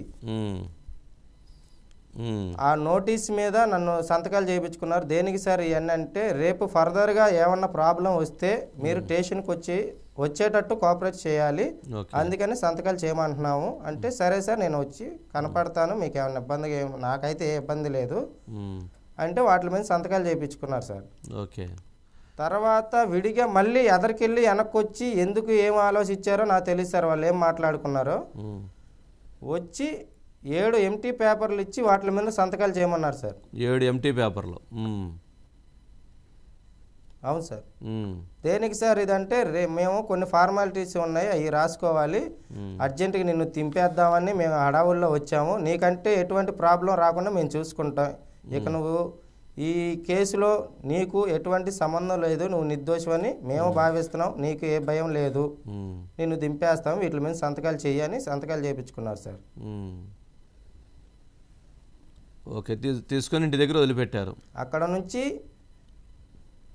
నుంచి లేదు సార్, అక్కడ నుంచి 10-10:15కి నన్ను ప్రభాస్ కాలేజ్ దగ్గర లోటస్ దగ్గర ఏసీపీ గారి ఆఫీస్ ఉంది సార్, అక్కడికి వెళ్ళిన తర్వాత మా అమ్మగారిని మా ఆవిడ్ని పిలిచి వాళ్ళతో సంతకాలు చేయించుకొని 2 ఫోటోలు తీసుకొని అక్కడ నుంచి నన్ను ఇంటికాడ దింపారు సార్ తీసుకొని వెళ్ళి. ఓకే. అసలు అంటే ఈ జరుగుతున్న దాదాపు 5 రోజులు 4 రోజులు మీరు ఉన్నట్లున్నారు లోపల. అంటే మీకేమనిపించింది? అంటే ఇది ఆ రాయి దాడి మీ మీద పెట్టి మీ చేత బోండా ఉమామేశ్వరరావు పేరో లేకపోతే ఇంకోరి పేరో చెప్పించి ఇదంతా తెలుగుదేశం పార్టీ చేయించింది అని చెప్పించాలనేటువంటి కుట్ర దాగి ఉందనేటువంటి అభిప్రాయం కలిగిందా, లేక ఏంటి? మీకు అసలు ఏమనిపించింది ఆ సందర్భంలో? వాస్తవంగా అయితే అదే అభిప్రాయం మాకు వచ్చింది సార్. ఎలాగైనా ఒప్పిద్దాం, ఇతన్ని ఒప్పించేస్తే ఏటో కట్టు ఆ నాయకుడి మీద వేసుకోవచ్చు పేరు అని అది ఒక ఆలోచన సార్. ప్లస్ ఏంటంటే ఇతను ఒప్పుకుంటాలే, ఏముంది ఇతను వెనక బలగం ఏమీ లేదు, ఇలాంటి వాళ్ళు ఎంత మంచి వాళ్ళు లేదనే ఒక ఆలోచనతో నన్ను బాగా చేశారు సార్ హింస. జనరల్గా అంటే మీ వడ్డెర కాలనీ వాసులు దాదాపు చాలామంది పాపం ఆందోళన చేశారు, రోడ్డు మీదకి వచ్చారు. ఇది అన్యాయం అంటున్నారు వాళ్ళు, అసలు ఇది ఇది ఎక్కడ దుర్మార్గం అంటున్నారు. ఏంటి అసలు మీ వడ్డెర కాలనీకి సంబంధించి అంటే పాపం అందరి మీద ఆ నింద మోపారు. అసలు నువ్వే ఆటోలో తీసుకొచ్చావని, ఆ కుర్రవాడిని ఆ పక్క నుంచి నువ్వే ఇప్పించావని, తర్వాత నువ్వే మాట్లాడావని, ఇట్లా నీ మీదే అనేకమైనటువంటి విష ప్రచారాలను కూడా బయట చేశారు. ఇదంతా కూడా బయటికి లీక్స్ రూపంలో ఇచ్చారనుకోవచ్చు. అంటే ఎందుకు వడ్డెర కాలనీ టార్గెటెడ్గా జరిగిందా, ఏమన్నా అట్లా ఏమన్నా అనిపించిందా? అదేం లేదు సార్, ఈ సంఘటన జరిగింది అక్కడ వివేకానంద స్కూల్ దగ్గర సార్.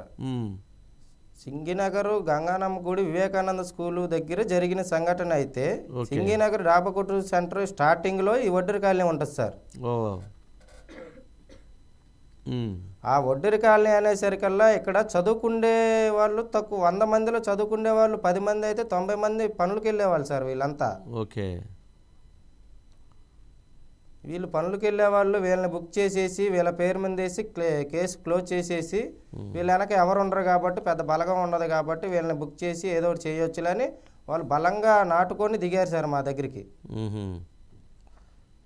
అంటే దుర్గారావు గారు, సతీష్ అసలు అట్లాంటి కుర్రవాడా, లేకపోతే సతీష్ గురించి మీకు ఏం తెలుసు, ఏంటి మీ దగ్గర ఉన్న సమాచారం? సతీష్ అల్లరి చిల్లర వేషాలు చేస్తాడు సార్. ఎందుకంటే ఆకతాయి కుర్రోళ్ళు వాళ్ళు, అలాంటి చిల్లరగా వేషాలు అయితే చేస్తాడు సార్. సతీష్ ఇలాంటి సంఘటన చేశాడంటే మాకే నమ్మలేని ఆశ్చర్యంగా ఉంది సార్. నేను అప్పటికి అడిగాను, సతీష్ వేసిన రాయి ఫుటేజెస్ మీరు ఇన్ని కెమెరాలు ఉంటున్నాయి, బస్సు చుట్టూ అన్ని కెమెరాలు ఉన్నాయి, పైన డ్రోన్స్ తిరుగుతున్నాయి, నాకు ఆ ఫొటోస్ చూపించండి అన్నా కానీ, మేము చూపించాల్సిన కాదు చూపిస్తాము, మీకు చూపించాల్సిన అవసరం మాకు లేదని అన్నారు సార్.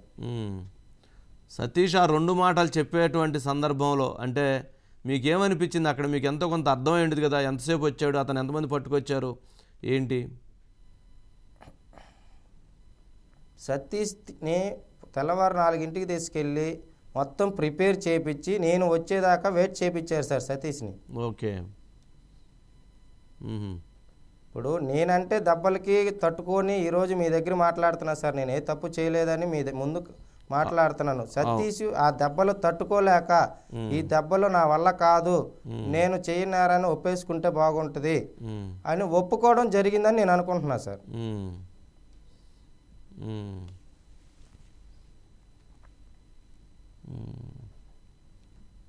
ఓకే. అంటే అసలు ఆ రాయి దాడి అంటే ఇప్పుడు ఆ రాయి కూడా దొరకలేదు అంటున్నారు. సరే, మరి అక్కడ సింగనగర్ దొరికింది అంటున్నారు. ఏంటి అసలు దాని మీద నువ్వు అక్కడ గ్రౌండ్లో ఉండుంటారు, అసలు మీకేమనిపించింది? మీకు అక్కడ జరిగినటువంటి సందర్భం లేదా ఈ తర్వాత జరిగినటువంటి పరిణామాలను బట్టి మీకేం అనుమానం కలుగుతుంది? మీకున్న అభిప్రాయం ఏంటి అసలు ఆ విషయంలో? సార్, ఆ రాయి దాడి అన్నది అసలు జరిగిందో లేదో అన్నది కూడా మాకు క్లారిటీ లేదు సార్ అక్కడ. ఓకే. అనుమానం ఉందంటారు? అనుమానం ఉంది సార్. అది ఎందుకంటే ఇప్పుడు అక్కడ గజమాలని ఇవన్నీ వేస్తున్నారు కాబట్టి వాటి ద్వారా ఏమన్నా గీరుకొని చేయొచ్చు, కానీ రాయి వేసారన్నారు, రాయి లేదు. ఒక రాయి 3కి తగిలింది అంటున్నారు. ఆ రాయి ఎక్కడ ఉందా అన్నది అది చెప్పట్లేదు సార్. అనుమానం రాకుండా ఏముంటుంది సార్ దీంట్లో? అంటే ఒక రాయి 2కి తగిలింది అనుకుంటా, ముగ్గురు తగిలింది అన్నారా ఏంటి పోలీసులు మీ ఇన్వెస్టిగేషన్లో? 2-3 అంటున్నారు సార్. సెక్యూరిటీకి కూడా తగిలింది అన్నట్టు మాట్లాడారు సార్. ఓకే. ఈ సతీష్ యువకులు అంటే ఒక 5-6 ఉన్నారంటున్నారు, వాళ్ళది కూడా తీసుకెళ్లారు కదా, వాళ్ళకి సంబంధించిన సమాచారం ఏమైనా ఉందా మీ దగ్గర? వాళ్ళని తీసుకెళ్లారని తెలిసింది కానీ సార్, వాళ్ళని నా కాంటాక్ట్ అయితే ఎవరూ చేయలేదు సార్. అందులో ఒక కుర్రవాడిని మాత్రం ఈ సతీష్తో పాటు, సతీష్ నా దగ్గర పెట్టిన తర్వాత ఇంకొక కుర్రవాడిని పెట్టారు సార్, బొడ్డోడిని. పెట్టిన తర్వాత నేను వాడిని అడిగాను సార్, రైరా నన్ను ఎప్పుడన్నా చూసావా శనివారం రోజు నేను ఎక్కడన్నా కనపడ్డానంటే డైరెక్ట్గా వాళ్ళ ముందే చెప్పాడు సార్ అతను. ఇతన్ని అసలు ఈ అన్నని నేను చూడలేదు శనివారం, అసలు ఈయన మాకు అసలు కనపడలా, ఈయనకు మేము కనపడలేదు, ఆయనకి వీటికి అలాంటిది ఏమీ లేదని అతను చెప్పేయగల అతన్ని అమ్మటి నోరు మూపించి తీసుకెళ్ళిపోయారు సార్. ఓ, లాక్కెళ్ళిపోయారు. ఓకే. అవును సార్. ఇంకా మిగతా 4 నాకైతే కాంటాక్ట్ చేయలేదు సార్ వాళ్ళని. Okay, right. Okay, lawyer Salim garu కలిశారా మిమ్మల్ని? కలిసి ఏం మాట్లాడారు, ఏం అడిగారు? ఈరోజు బయట ఒక రకంగా బయట ఉన్నానంటే లాయర్ సలీం గారు దయవల్లే సార్. చాలా హెల్ప్ చేశారు. కానీ నేను లోన ఉన్న సంగతి నాకు లోనే తెలుస్తుంది, కానీ బయట హెల్ప్ చేసేది ఎవరు, బయట ఏం జరుగుతుంది ఇవన్నీ నాకైతే తెలియదు సార్.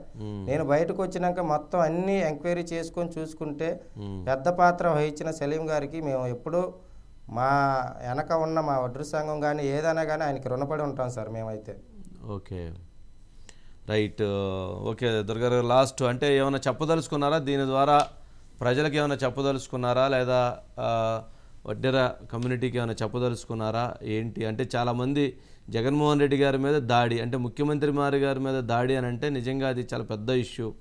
అది రాయి దాడి అని అంటున్నారు, ఆ రాయి ఏమన్నా దొరకలేదు అంటున్నారు, ముఖ్యమంత్రి గారికి గాయమైంది, మంత్రి గారికి అయితే కన్నే పోయింది అంటున్నారు.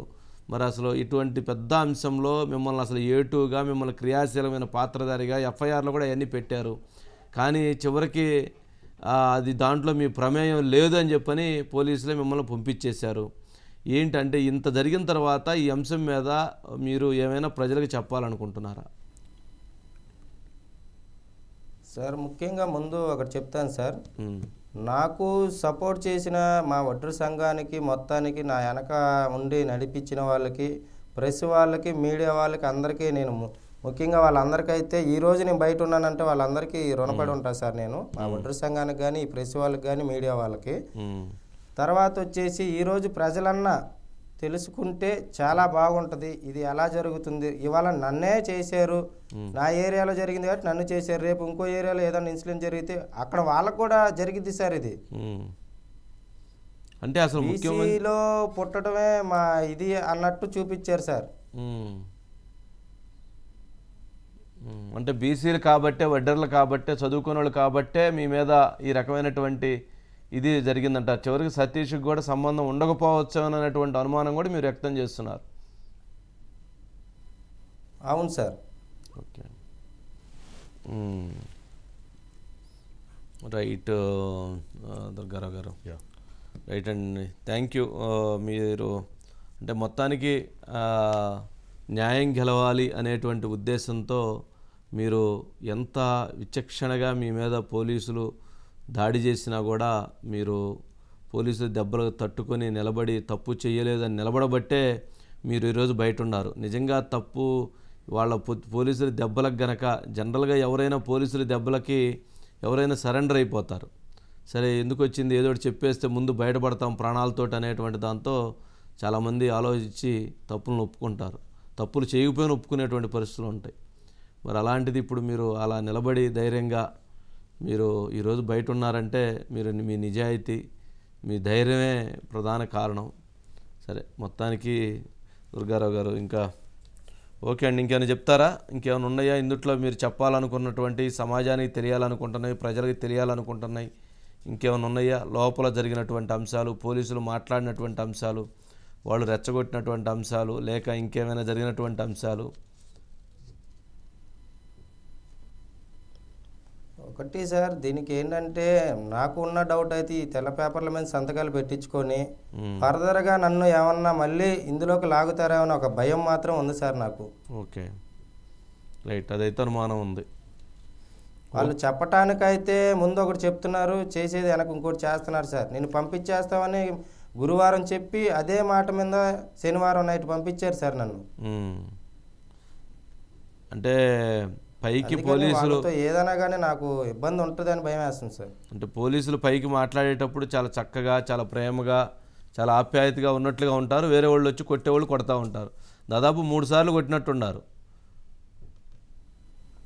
అవును సార్. ఓకే, రైట్ దుర్గారావు గారు, థ్యాంక్ యూ అండి, thank you so much, thank you. ఇది పాపం దుర్గారావు వేదన, ఆవేదన. ఇక ఏం చెప్పాలి, ప్రజలకి ఏం అర్థం కావాలి అంటే, ఒక తెలుగుదేశం పార్టీ కార్యకర్త లేక ఒక బోండా ఉమామేశ్వరరావు గారి పేరు చెప్పించాలని చెప్పి అతని మీద ఆ రకంగా దాడి చేసి అతన్ని ఒప్పుకోమని చెప్పని ఆ రకంగా కొట్టారంటే నిజంగా అసలు అంత శక్తి ఉండిద్దండి ఎవరికన్నా? ముఖ్యమంత్రి గారి మీద దాడి చేసే అంత శక్తి ఉండిద్దా? బోండా ఉమామేశ్వరరావు గారి చెబితే ఎవరన్నా రాయేసే పరిస్థితి ఉండిద్దా? ఏంటంటే అది ఒక కుట్ర. దాన్ని అసలు నేను ఆ రోజు ఫస్ట్ రోజు నుంచి నా నా నా నా అభిప్రాయం అదే.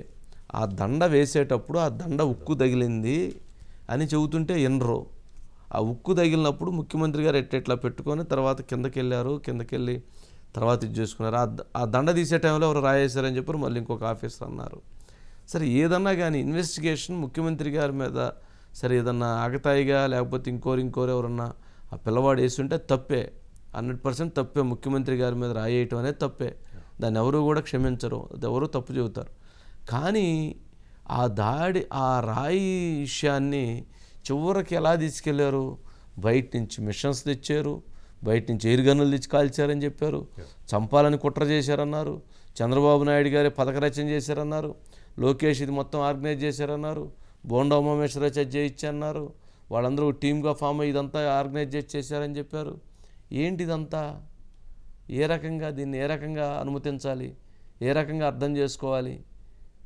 అంటే ఆంధ్రప్రదేశ్లో జరుగుతున్నటువంటి ప్రతి అంశం విషయంలో ప్రజలు జాగ్రత్తగా ఉండాలి. ఆంధ్రప్రదేశ్లో జరుగుతున్నటువంటి రాజకీయ నాయకులు చెప్తున్నటువంటి మాటల విషయంలో ప్రజలు జాగ్రత్తగా ఆలోచించాలి, బాధ్యతతో అర్థం చేసుకోవాలి. ఇందాక లక్ష్మి అనేటువంటి మహిళ ఏం చెప్పిందండి? తను ఏలు కోసుకొని ఏలు కట్ చేసుకొని, ఎవరైనా కోసుకుంటారండి ఏలు, బొటన వేలు కట్ చేసుకొని తన నిరసన తెలియజేసింది.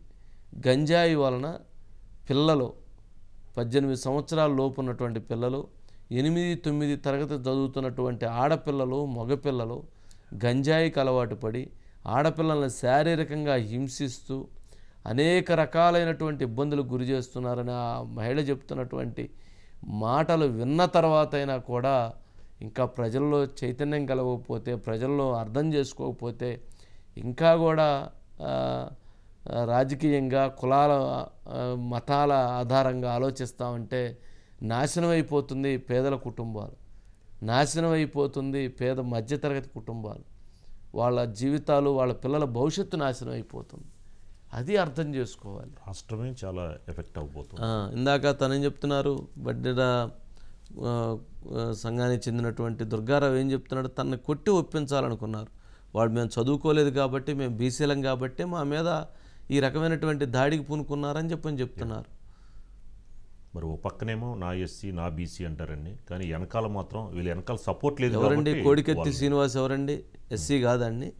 మరి 5 సంవత్సరాలు జైల్లో ఉంటే కోడికత్తి శ్రీనివాసు కాపాడాల్సినటువంటి బాధ్యత, లేదా అతను తప్పు చేయకపోతే తప్పు చేయలేదని చెప్పాల్సిన బాధ్యత ముఖ్యమంత్రి గారికి లేదండి.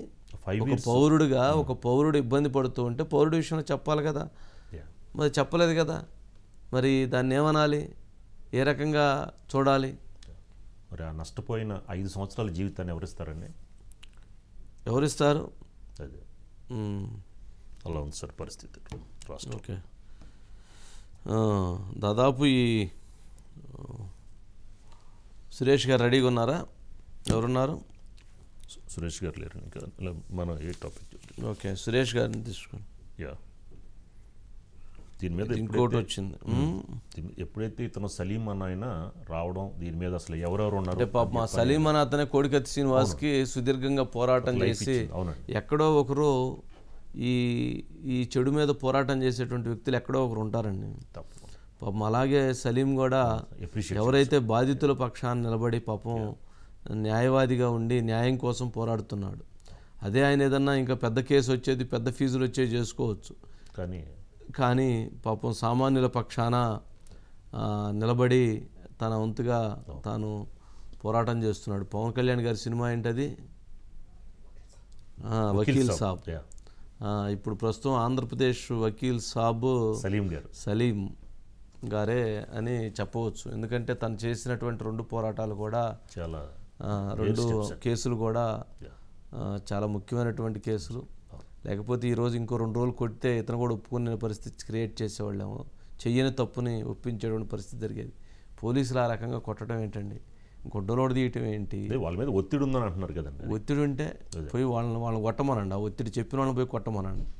ఒత్తిడి ఉంటే ఆ రకంగా గుడ్డలోడు తీసి ఆ రకంగా కొట్టి ఆ రకంగా చిత్రహింసలకు గురి చేస్తారండి? సభ్య సమాజం ఉందా? ఇప్పుడు దుర్గారావు చెప్పిన దాన్ని బట్టి చూస్తే అండి, అతని అనుమానం ప్రకారం చూస్తే అసలు రాయి ఇన్సిడెంట్ కాకుండా మీరు అన్నట్టు హుక్కు సంబంధించింది ఏమన్నా అయి ఉండొచ్చు అన్న ఒక డౌట్ కూడా తెరపైకి వస్తుందండి. సురేష్ గారు వచ్చారు సార్. సురేష్ గారు నమస్కారం. నమస్తే. మొత్తానికి పెమ్మసాని చంద్రశేఖర్ మొత్తానికి భారతదేశంలోనే అత్యంత ధనవంతుల ఎంపీల్లో మన గుంటూరు ఎంపీ చేరారు అనుకోవచ్చు.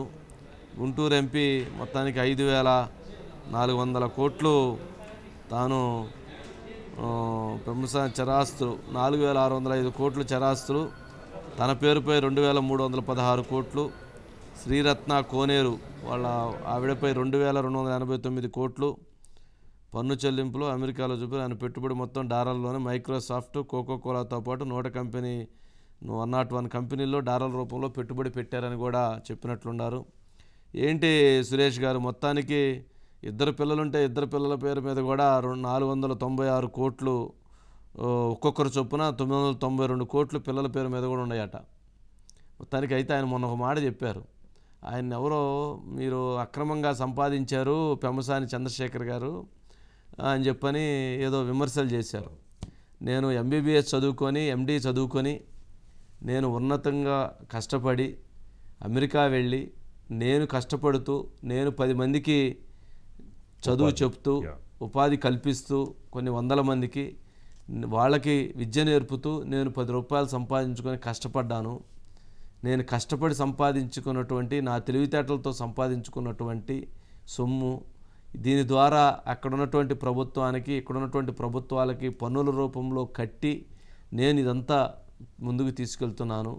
దీంట్లో ప్రజాసేవ చేయటం కోసం వచ్చాను. నా వంతుగా నేను నా ప్రజల కోసం నా మొదటి అడుగు అని చెప్పని నా ప్రజల కోసం నా గుంటూరు పార్లమెంట్లో ఉన్నటువంటి ప్రజానీకం కోసం నా వంతుగా నేను ఇక్కడికి వచ్చి పనిచేయాలనుకున్నాను.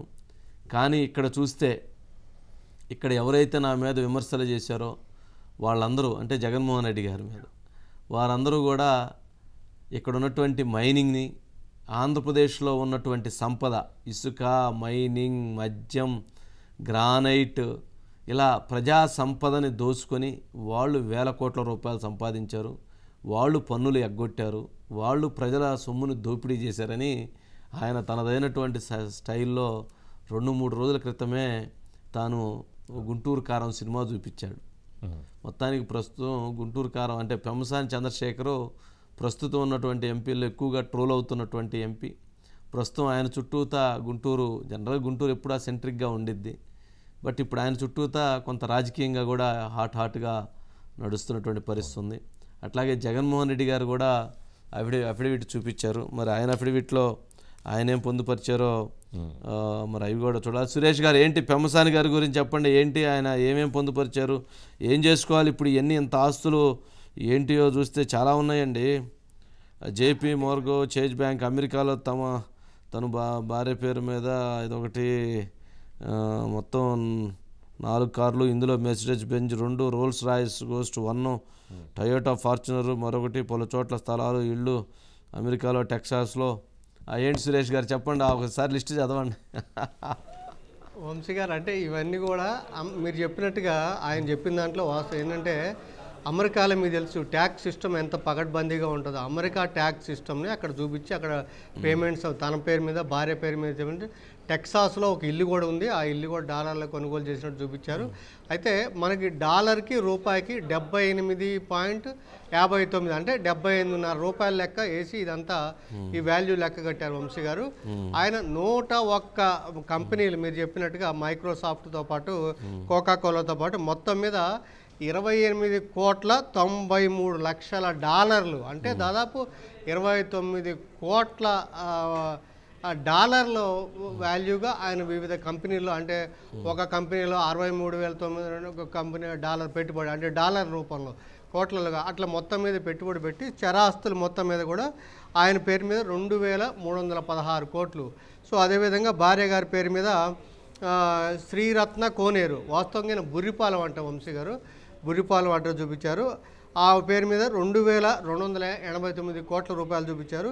ఇక పిల్లలిద్దరి మీద 496 కోట్లు 496 కోట్లు అంటే 992 కోట్లు మొత్తం మీద చూస్తే చరాస్తులే 5,597 కోట్ల రూపాయలు అవుతున్నాయి వంశీ గారు. ఇంకొక 70-80 కోట్ల రూపాయల వరకు కూడా స్థిరాస్తులు, అంటే అక్కడ హైదరాబాద్లో వివిధ చోట్ల ప్లాట్లు ఉన్నాయి. తర్వాత అదేవిధంగా విజయవాడలో ఉంది, ఇంకో చోట ఇవన్నీ కూడా మన టెక్సాస్లో ఇల్లు, నివాస భవనం అన్ని కలిపితే ఇంకో మొత్తం మీద కూడా 5,600-5,700 కోట్లు అవుతాయి. అయితే ఇందులో ఏంటంటే అప్పులు కూడా అంతే, దాదాపు 6,25,000 జేపీ మార్గన్ చేజ్ బ్యాంక్ అని చెప్పి ఆ యుఎస్ఏలో $6,25,000 తన పేరు మీద, తన భార్య పేరు మీద ఇంకొక $6,25,000 అంటే 519 కోట్లు, 1,038 కోట్ల రూపాయలు అప్పులు కూడా ఉన్నట్లుగా చూపించి మొత్తం అంటే సవివరంగా ఇది జడ్జ్ చేశారు. మొత్తం మీద ఏ బ్యాంకులో అంటే ఏ కంపెనీలో ఎంతెంత డాలర్ లోపల పెట్టుబడిన వివరాలన్నీ కూడా అఫిడవిట్లో సబ్మిట్ చేశారు పూర్తి వివరాలు. ఒక కేసు మాత్రం ఇది కూడా ఎలక్షన్ కేసు ఒకటి నమోదైనట్టుగా అందులో మెన్షన్ చేశారు. మీరు చెప్పినట్టుగా కార్లు మటుకు 4, అందులో మెర్సిడెస్ బెంజ్ 2, అది ఒక్క కార్కి మెర్సిడెస్ బెంజ్ 2,16,00,000 అంట వంశీ గారు. అది కొద్దిగా మళ్ళీ వాళ్ళకి ఏంటంటే ఇవన్నీ డాలర్లో కాబట్టి మనకు అలా ఉంటుంది. రోల్స్ రాయస్ కూడా బహుశా అమెరికాలో ఉంటుంది, అది 2,11,00,000 అంట. అంటే రోల్స్ రాయస్ కార్ అనేది అవన్నీ చూసి బహుశా ఇప్పుడు వరకు అంటే ఎంపీలుగా దాఖలయ్యి ఇప్పుడు వరకు అంటే ఇప్పుడు మనం అఫిడవిట్ చూస్తే ఈయన అత్యంత ధనవంతుడి కింద, ఆ రకంగా రిచెస్ట్ కంటెస్టింగ్ ఎంపీ కింద మనం ఇప్పుడు వరకు దానికి చెప్పొచ్చు వంశీ గారు. ఓకే మరి జగన్మోహన్ రెడ్డి గారిది కూడా అఫిడవిట్ వేశారా సురేష్ గారు? అంటే ఇప్పుడు వేసారు వంశీ గారు, కొద్దిసేపటికి మరొక 10 నిమిషాలు అట్లా అయితే మనకి క్లారిటీ చూస్తాం ఒకసారి. వేశారు. అయితే ఆయన నామినేషన్ వేయలేదు, ఆయన తరఫున వేరే వాళ్ళు నామినేషన్ వేశారు, ఆల్రెడీ అఫిడవిట్ సబ్మిట్ చేశారు. ఏం లేదు, ఇప్పుడు జగన్మోహన్ రెడ్డి గారి పంచాయతీ అంతా షర్మిల గారికి సంబంధించిన ఇష్యూలో ఆ 82 కోట్ల రూపాయలు అప్పుగా ఇచ్చినట్టు చూపించారా లేదా అన్నదే పంచాయతీ. కాబట్టి ఒకసారి అది చూడండి, అది చూస్తే దాన్ని బట్టి మరి వారు ఏం చెప్పారనేటువంటిది కూడా తెలుస్తుంది. రైట్ సురేష్ గారు, ఇక నెక్స్ట్ దేనికి వెళ్దాం సార్? ముఖ్యమంత్రి గారి అదే తెలంగాణ ముఖ్యమంత్రి రేవంత్ రెడ్డి గారి దగ్గర డ్రోన్ కలకలం. అది అంటే అనుమతి లేకుండా అతను ఆపరేట్ చేశాడు అనేది అతన్ని పట్టున్నారండి. మొత్తానికి అనుమతి లేకుండా ఏంటనేది దాని మీద జరుగుతుంది సార్ ఇప్పుడు. ఓకే మేడ్చల్ సభలో అంటండి మరి డ్రోన్ కలకలం అతను కూడా అరెస్ట్ చేశారండి, ఆపరేట్ చేశాడు. ఓకే, మరి దీని మీద ఏదో రకరకాల భిన్నాభిప్రాయాలు వస్తున్నాయి. వాటి మీద ఎవరు సందీప్ ఉన్నారా? సందీప్ లేరు. ఓకే, ముఖ్యమంత్రి గారికి సంబంధించినటువంటి సుధాకర్ ఉన్నారా? లేదు, ఇంకా రాలేదు. దీని మీద ఇంకా పలు అనుమానాలు వ్యక్తం అవుతున్నాయంటండి. మరి ఎందువల్ల ఏంటి అనేది మరి పర్మిషన్ లేకుండా. సరే, ప్రాబ్లం ఏదో ఉండిద్ది.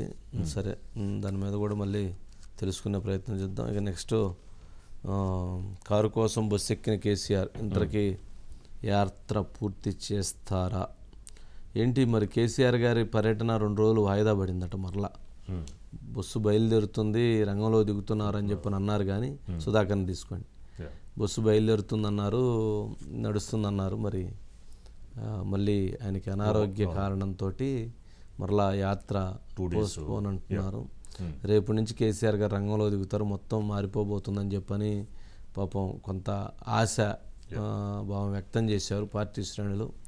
బట్ ఆయనకు కొంచెం హెల్త్ సహకరించట్లేదు అనేటువంటిది అర్థమవుతా ఉంది. కానీ ఇప్పుడు ప్రస్తుతం ఎలక్షన్స్ విషయంలో మాత్రం 3rd ప్లేస్లో బీఆర్ఎస్ ఉంది, అవునన్నా కాదన్నా. ఇక్కడ 1st place Congress, 2nd place BJP, 3rd place బీఆర్ఎస్కి వెళ్ళిందనేది ఇక్కడ వస్తున్నటువంటి సర్వేలు కానీ ఇక్కడ ఉన్నటువంటి మేధావులు కానీ ఎవరైతే చెప్తున్నటువంటి అంశాలు. దీంట్లో ఒక పాయింట్ ఎక్కడ ఉందంటే గమనిస్తే కాంగ్రెస్ బీజేపీ మధ్య కొన్ని పార్లమెంట్ స్థానాలు చాలా టఫ్ ఫైట్కి వెళ్ళబోతూ ఉంది. బీఆర్ఎస్ విషయంలో కొన్ని ప్లేసుల్లో మాత్రం వాళ్ళు ముందుకు వెళ్ళాలని అనుకుంటున్నారు. బట్ అక్కడ కూడా కొంత ఇప్పుడు జరుగుతున్నటువంటి పరిణామాలు, ఇప్పుడు జరుగుతున్నటువంటి కేసులు, ఈ నేపథ్యంలో అక్కడ ఉన్నటువంటి స్థానికంగా ఉన్నటువంటి ఎమ్మెల్యేలు కావచ్చు, స్థానికంగా ఉన్నటువంటి నేతలు కావచ్చు, వాళ్ళు కూడా ఎందుకనో ఆ స్పీడ్గా లేరు, ఆ యాక్టివ్గా లేరు.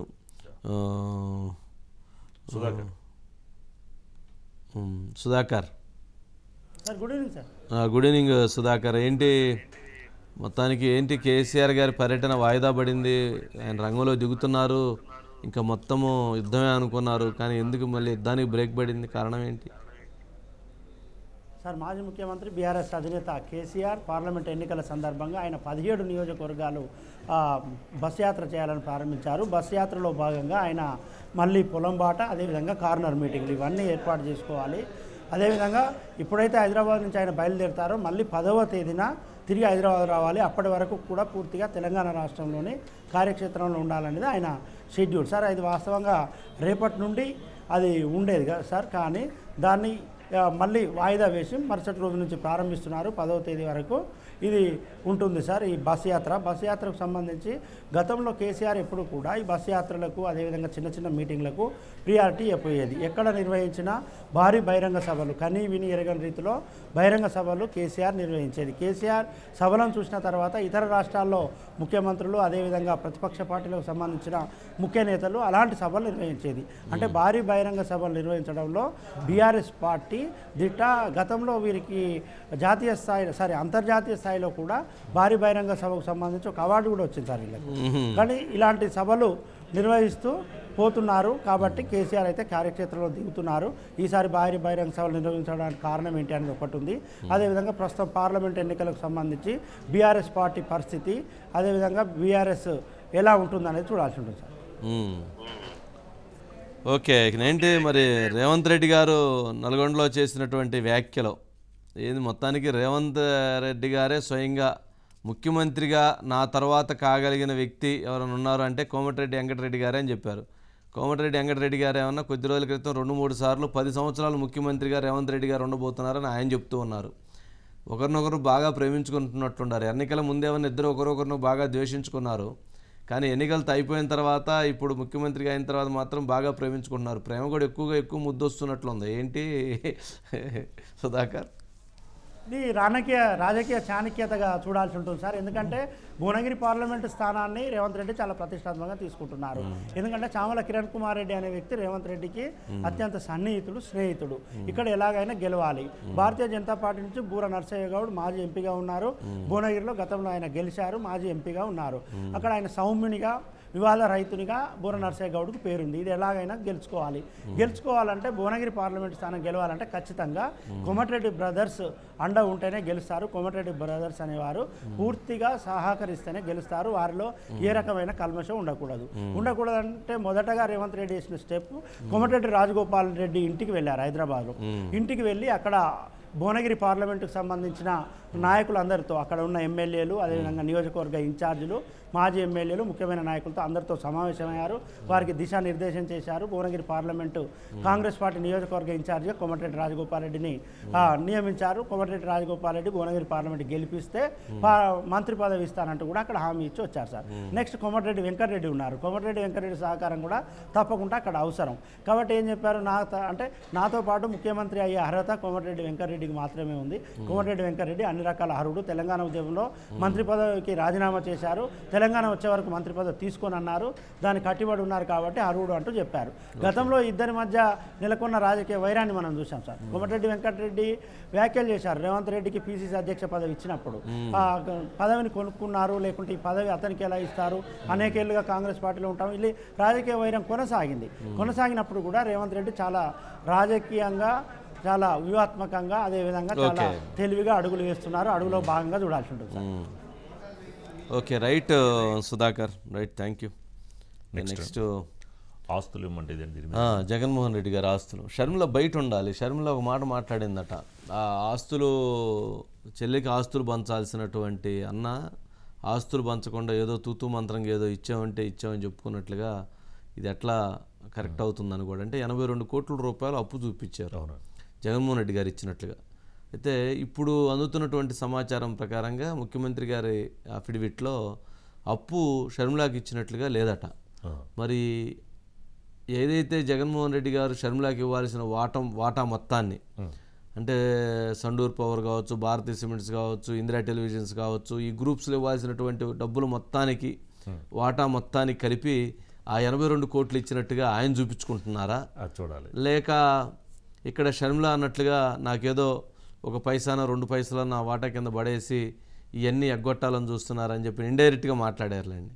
ఇండైరెక్ట్గా డైరెక్ట్గానే మాట్లాడారు, మళ్ళీ ఇండైరెక్ట్గా దాంట్లో మాట్లాడారు. మరి అదే ఇదా అనేటువంటిది. ఐసి గారు వస్తున్నారు. మొత్తానికి డబ్బుల పంచాయతీ అనేది అర్థమైపోతుంది. ఆ డబ్బుల పంచాయతీలో ఇక వైఎస్ వివేక కేసు కూడా చాలా సీరియస్గా వచ్చేసింది. అంటే మనకి కొంతమంది అంటే ఇప్పుడు ఈవిడ అఫిడవిట్లో చూపెట్టారండి. ఇప్పుడు జగన్ అఫిడవిట్లో చూపెట్టకపోతే అది ఏమన్నా అంటే ఆయన ఎట్లా చూపించుండొచ్చు అంటే తను ఇవ్వాల్సిన పేమెంట్ కింద ఇచ్చుండొచ్చు అని చూపించవచ్చు. ఓకే, తను అప్పుగా భావిస్తుండొచ్చు, ఓకే, తనేమైనా సెటిల్మెంట్ చేసినట్టుగా భావిస్తుండొచ్చు, ఓకే, తనేమన్నా 82 కోట్లు కదా నాకు రావాల్సిన 820 కోట్లు అని తన అభిప్రాయం అయ్యి ఉండొచ్చు. 820 కోట్లు ఇవ్వాల్సింది 82 కోట్లు ఇచ్చేసి సెటిల్ చేసుకున్నారని చెప్పని ఆమె భావిస్తుండొచ్చు. సరే, అందుకని నేనేమన్నా 82 కోట్లే మీకు ఇవ్వాల్సింది కాబట్టి 82 కోట్లు ఇచ్చాం కాబట్టి సరిపోతుందని చెప్పని భావిస్తూ ఉండొచ్చు. ఏదో పాత సినిమాల్లో అన్నా చెల్లెళ్ళ సినిమాలు ఉన్నాయి అనుకుంటా. అన్నా చెల్లెళ్ళు, ఎన్టీ రామారావు, అక్కినేని నాగేశ్వరరావు, సావిత్రి, ఇంకా అంత ముందుకు పోతే ఇంకా మీకు పాత సినిమాల గురించి పెద్దగా తెలియదు అనుకుంటా. ఒకసారి బయట ప్లే చేయండి. బయట ప్లీజ్. సమాజంలో నిజానికి ఏ చెల్లెలికైనా తన ఆస్తిలో తన వాటా ఏ అన్నైనా తనకు ఇచ్చేయాలి. ఎందుకంటే అది ఆ ఆడబిడ్డ హక్కు. ఇయ్యాల్సిన బాధ్యత అన్నకుంటుంది. మేనమామగా కూడా అది ఒక బాధ్యత. ఎందుకంటే తల్లి తర్వాత తల్లి స్థానంలో నిలబడేవాడు మేనమామ కాబట్టి ఇది సహజంగా అందరూ పాటించే నియమం. అయితే కొంతమంది చెల్లెలికి ఇయ్యాల్సిన ఆస్తి వాటాను ఏదో తమ వాటాగా భావించి తామేదో చెల్లెలకి గిఫ్ట్గా ఇస్తున్నాము అనంత బిల్డప్ ఇచ్చేవాళ్ళు కూడా ఈరోజు సమాజంలో లేకపోలేదు. అది ఒకవైపు అయితే, ఇంకొంతమంది అయితే చెల్లెలు వాటా ఇవ్వాల్సింది ఇవ్వకపోగా దాంట్లో ఒక్క కొసరు చెల్లెలకి ఇచ్చి అది కూడా అప్పు ఇచ్చినట్టుగా చూపించే వాళ్ళు కూడా ఈరోజు సమాజంలో ఉన్నారు. ఇది వాస్తవం, ఇది దేవునికి తెలుసు, ఇది మా కుటుంబం అంతటికీ కూడా తెలుసు. డైరెక్ట్గా అని చెప్పింది. ఒక మాట ఏముంది, ఇవ్వాల్సింది ఒక్కొక్కసరు అంటే ఒక 1% ఇచ్చారు. అంటే 820 కోట్లు ఇవ్వాల్సింది 82 కోట్లు ఇచ్చేసి సెటిల్ చేసేసుకున్నారేమో అని అనిపిస్తున్నారేమో. అంటే ఒక 10% ఇచ్చి ఉండొచ్చేమో బాగా ఇస్తే. ఏంటంటే అజిత్ గారు, మొత్తానికి ఆమె డైరెక్ట్గానే మొత్తానికి జగన్మోహన్ రెడ్డి గారితో పాటు వాళ్ళ మేనమామను కూడా లాగేసినట్లున్నారు. ఏంటి మీకు వంశీ గారు? అంటే ఇక్కడ ఇంకొక విచిత్రం కూడా ఉంది. ఈరోజు వైఎస్ జగన్మోహన్ రెడ్డి గారి తరఫున ఆయన అంటే భాస్కర్ రెడ్డి గారి సోదరుడు వైఎస్ మనోహర్ రెడ్డి గారు నామినేషన్ దాఖలు చేస్తున్నట్టున్నారు. అయితే అఫిడవిట్లో మాత్రం మొన్న షర్మిల అఫిడవిట్లో 82 కోట్ల రూపాయలు తన అన్నకి బాకీ రుణపడి ఉన్నట్లుగా షర్మిల అఫిడవిట్లో పేర్కొన్నారు వంశీ గారు. కానీ ఈరోజు జగన్ అఫిడవిట్లో మాత్రం అలా ఏమీ లేదు. అంటే షర్మిల తనకి ఇవ్వాల్సిన 82 కోట్లు అనేది జగన్ అఫిడవిట్లో లేదు.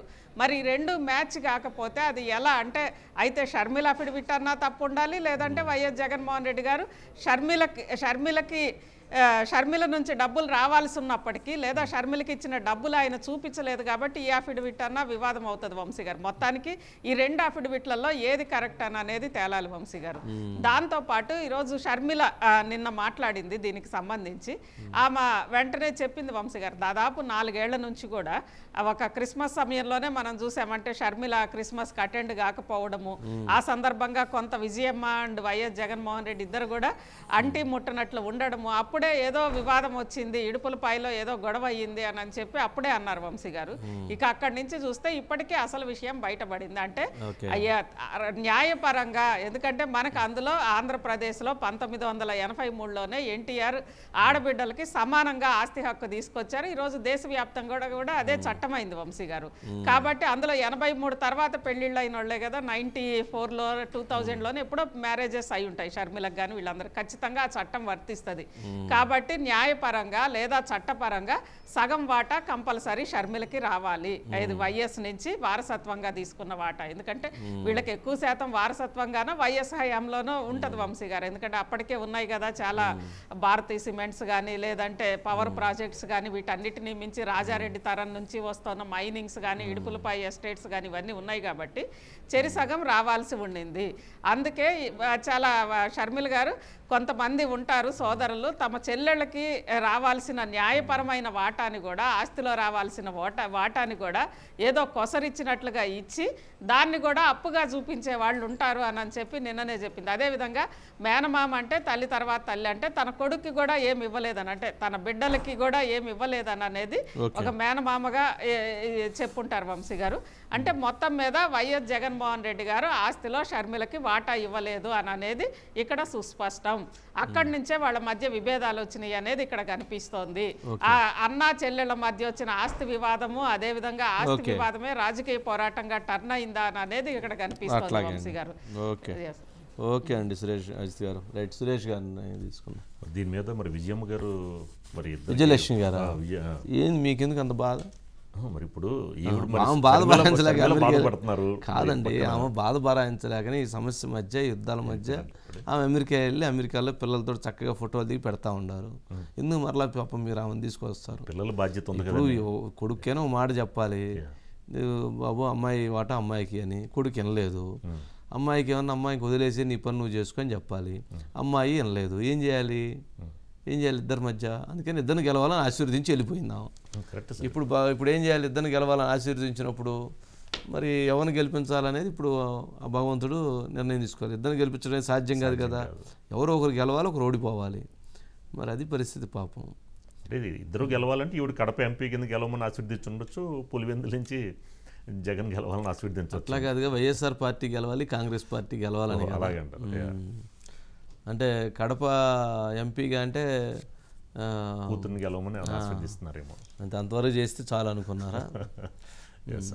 కానీ ఏదైనా కానీ ఇప్పుడు వాళ్ళ కుటుంబ పంచాయతీ, వాళ్ళ కుటుంబ వివాదం, వాళ్ళ కుటుంబంలో ఉన్నటువంటి ఆస్తుల వివాదం, వాళ్ళ కుటుంబంలో జరిగినటువంటి హత్య వివాదం, ఇది మొత్తం రాష్ట్రానికి పూసేశారు. ఇది రాష్ట్రానికి సంబంధించిన అంశం కాదు. పోలవరం ప్రాజెక్ట్ అంశం రాష్ట్రానికి సంబంధించిన అంశం, రాష్ట్ర రాజధాని రాష్ట్రానికి సంబంధించినటువంటి అంశం, రాష్ట్ర అభివృద్ధి లేదా రాష్ట్ర పిల్లల భవిష్యత్తు, ఇవన్నీ రాష్ట్రానికి, రాష్ట్ర ప్రజలకు సంబంధించిన అంశాలు. వైఎస్ వివేక కేసు మర్డర్ అని అంటే ఒక పొలిటికల్ లీడర్ కాబట్టి ఆ మర్డర్ వాళ్ళ ఇంట్లో జరిగింది కాబట్టి అది క్రైమ్గా ప్రజలు ఏంటనేటువంటి దాని మీద న్యాయం జరగాలనేటువంటి అభిప్రాయం ఉంటుంది. అంతేగాని వీళ్ళ కుటుంబంలో ఉన్న ఆస్తులు, ఇప్పుడు ఎవరు ఆస్తులు, ఎవరు 2004కు ముందు ఎక్కడే ఆస్తులు, 2004 నుంచి 2009కి ఎన్ని వేల కోట్ల రూపాయలు ఎలా ఆస్తులు వచ్చినాయి, ఇన్ని ప్రాజెక్టులు ఎలా వచ్చినాయి, ఇన్ని ఆస్తులను ఎలా సంపాదించారు, ఇవన్నీ ఎట్లా వచ్చినాయి, ఏమి ఇటుకెత్తారా, లేకపోతే రాళ్ళు కట్టారా, లేకపోతే గోడలు కట్టారా, లేకపోతే ఏం కట్టారు, ఏం చేశారు, మరి ఇన్ని వేల కోట్లు ఎలా వస్తాయి ఓ మనుషులకి? అలా వచ్చినటువంటి వాటి మీద ప్రజలకు భిన్నాభిప్రాయాలు ఉన్నాయి. వైఎస్ఆర్సీపీ పార్టీ వాళ్ళు జగన్మోహన్ రెడ్డి గారు నీతిగా కష్టపడి సంపాదించాడు అనుకుంటారు. ప్రతిపక్షాలందరూ ఇది ఖచ్చితంగా అన్యాయంగా జరిగినటువంటి సంపాదన అనుకుంటారు. మిడిల్ మ్యాన్ ఏమనుకుంటుంటారు, ఎట్లా వస్తే వీళ్ళకి ఎంత ఆస్తులు, ఏ రకంగా వస్తే అని అనుకుంటారు. ఏంటి సురేష్ గారు, వంశీ గారు, ఏంటి మొత్తం జగన్మోహన్ రెడ్డి గారు ఏమేమి చూపించారు? ఇప్పుడు ఆస్తులు ఎన్ని కేసులు చూపించారు, ఎన్ని ఆస్తులు చూపించారు, ఏంటి? వంశీ గారు, కేసుల సంఖ్య 2019తో పోలిస్తే ఈసారి తగ్గాయి కేసుల సంఖ్య. మనం మొన్నే డిస్కస్ చేసినప్పుడు 38 కేసులు నమోదయ్యాయి. అందులో ఈడీ సిబిఐకి సంబంధించి 20 కేసులు, మిగతాయి వివిధ పోలీస్ స్టేషన్లు ఉన్న కేసుల సంఖ్యలో ఈసారి 26 మొత్తం 26 కేసులు మాత్రమే నమోదు అఫిడవిట్లో దీంట్లో నమోదు చేశారు. పులివెందులకు సంబంధించిన అఫిడవిట్లో ఇందులో అంటే ఈడీ సిబిఐకి సంబంధించి 21 కేసులతో పాటు విజయవాడలో ఒక కేసు ఉంది వంశీ గారు. తర్వాత నంద్యాల పోలీస్ స్టేషన్లో ఒక ఉల్లంఘన కేసు, అదేవిధంగా మంగళగిరి, పొన్నూరు, సరూర్ నగర్లో ఒక కేసు. అవి సంబంధించి ఇంతవరకే అంటే 26 కేసులు మాత్రమే ఈసారి చూపించారు.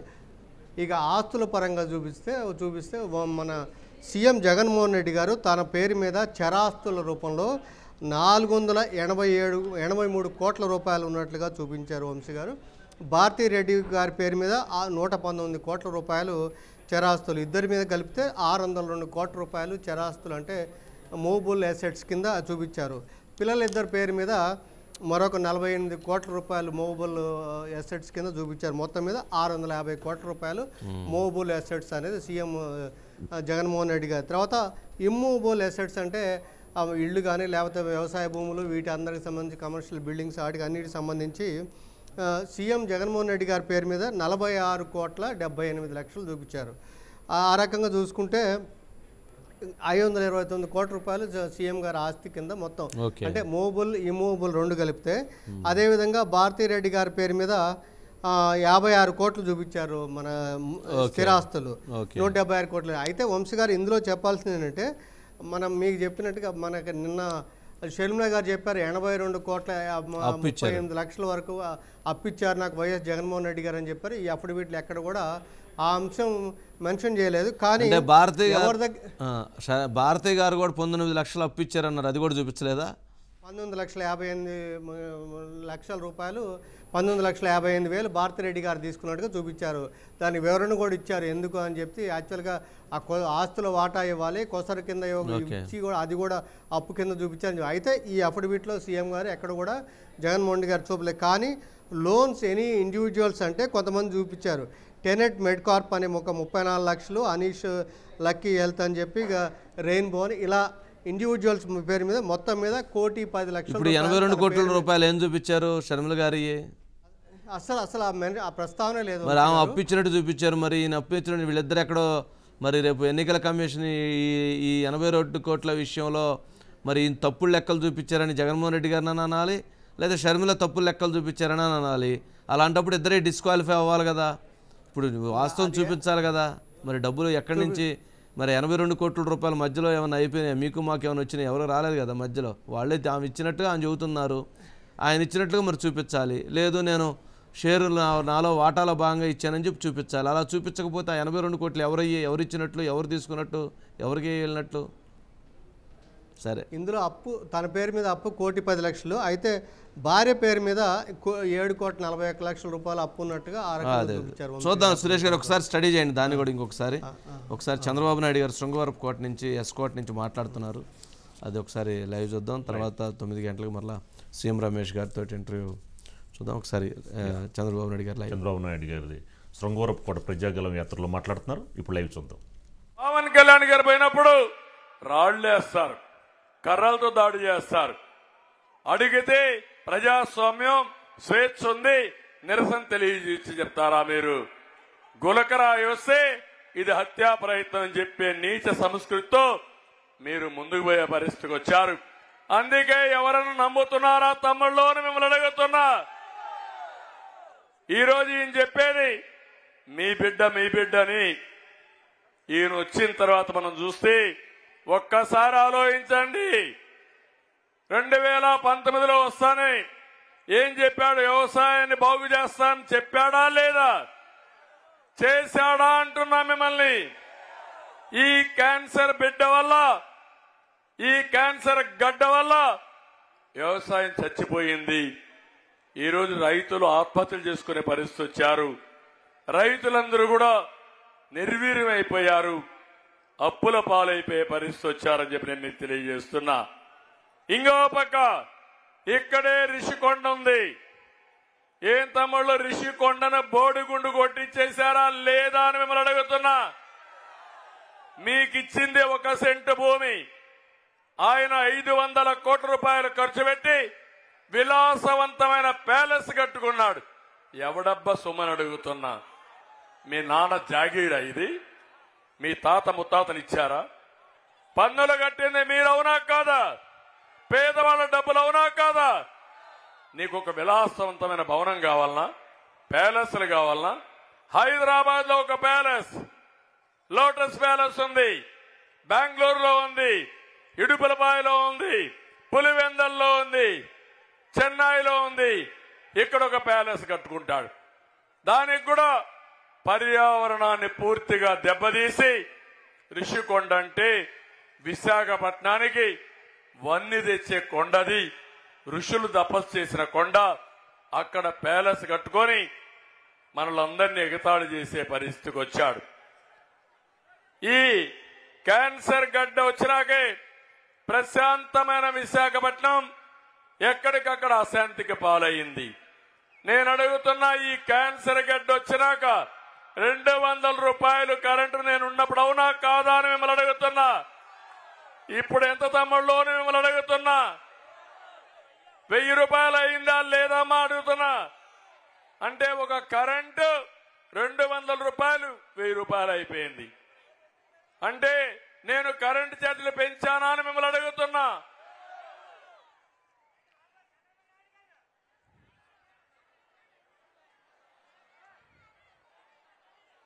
ఇంటా వస్తా ఉండు, కసోపు నీ మాట కూడా ఇంటా.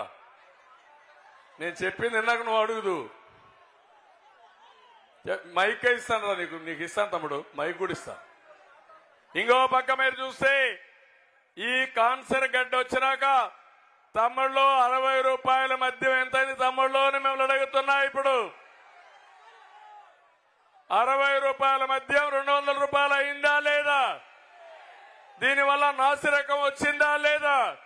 మీ ఆరోగ్యం పోయిందా లేదా? దీనికి కారణం ఎవరు? ఈ క్యాన్సర్ గడ్డ అవునా కాదా అని మిమ్మల్ని అడుగుతున్నా. ఇంకొక పక్క పెట్రోల్ రేట్లు దేశంలో నెంబర్ 1. ఈ క్యాన్సర్ గడ్డ వచ్చిన తర్వాత నిరుద్యోగంలో నెంబర్ 1 ఈరోజు ఆంధ్ర రాష్ట్రం. ప్రజాస్వామ్యాన్ని గొడ్డలి పొడితో దెబ్బతీసే పరిస్థితికి వచ్చాడు.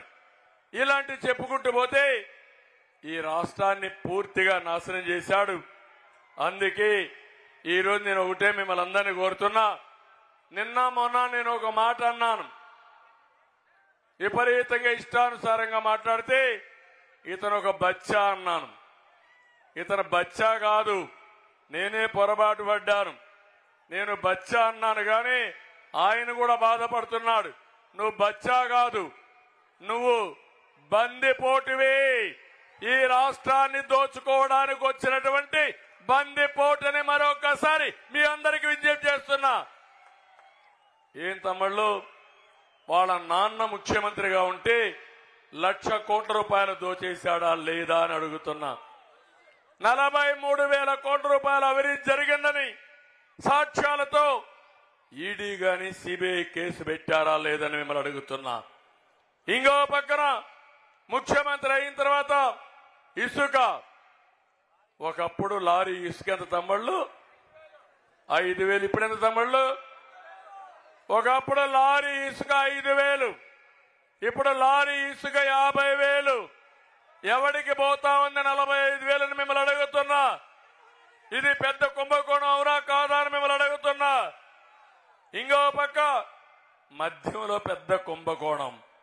రాష్ట్రంలో ఉండే వ్యవస్థలన్నీ నాశనం చేసి జననాసుడి బచ్చా అనేసరికి ఆయన తెగ బాధపడిపోయే పరిస్థితికి వచ్చాడు.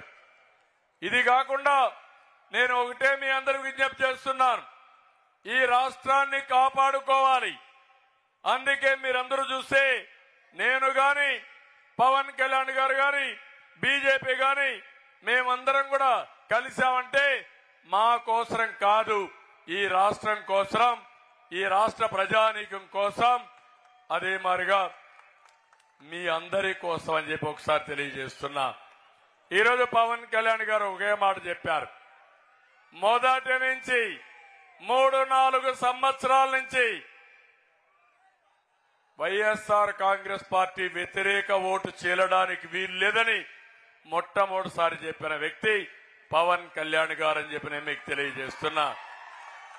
ఈ రాష్ట్రం మీద అభిమానంతో 2014లో పోటీ చేయకుండా ఎన్డీఏకి సహకరించిన వ్యక్తి పవన్ కళ్యాణ్ గారు అని చెప్పి నేను మీకు తెలియజేస్తున్నా. అలాంటి వ్యక్తి ఈరోజు ముందుకొచ్చి పొత్తు పెట్టుకోవాలనుకున్నప్పుడు ఒకరు గొప్ప ఒకరు తక్కువ కాకుండా అందరం కలిసి త్యాగాలు చేశాం. 40 ఏళ్ల అనుభవం ఉండే తెలుగుదేశం పార్టీ 8 సీట్లు వదిలి 31 అసెంబ్లీ సీట్లు 8 పార్లమెంట్లు వదిలిపెట్టి మేము పోటీ చేశాం. ఇంకో పక్క జనసేన ఒక బలం ఉన్నా వాళ్ళు కూడా 21 అసెంబ్లీ 2 పార్లమెంటుకు పరిమితమయ్యారు. జాతీయ స్థాయిలో ఉండే బీజేపీ 6 పార్లమెంట్లు తీసుకుని 10 అసెంబ్లీ సీట్లకు పరిమితం అయ్యే పరిస్థితికి వచ్చారు. మా అందరి కలయిక మా కోసరం కాదు, రాజకీయ పార్టీల కోసరం కాదు, పదవుల కోసరం కాదు. ప్రజలు గెలవాలి, రాష్ట్రం నిలబడాలి, ఈ దుర్మార్గుల చేతుల నుంచి కాపాడుకోవాలని ఏకైక ధ్యేయంతో మేము కలిశామని చెప్పి కూడా నేను మీకు తెలియజేస్తున్నా. నేను ఒకటే మిమ్మల్ని అందరినీ కోరుతున్నా. ఇక్కడ ఉత్తరాంధ్ర ప్రజానీకం యువత ఉంది. తమ్ముళ్ళు మీ భవిష్యత్తు బంగారు భవిష్యత్తు కావాలా లేదా అని మిమ్మల్ని అడుగుతున్నా. అందుకే ఉత్తరాంధ్ర అంటే నాకు ఒక నమ్మకం. పిల్లలు బాగా కష్టపడతారు. ఆర్మీలో కూడా ఎక్కువ మంది పిల్లలు ఉద్యోగాలు చేస్తారంటే అది ఉత్తరాంధ్ర పిల్లలే ఆర్మీకి పోతున్నారు. దేశాన్ని కాపాడంలో ముందుండేది ఉత్తరాంధ్ర అని చెప్పి నేను మీకు తెలియజేస్తాను.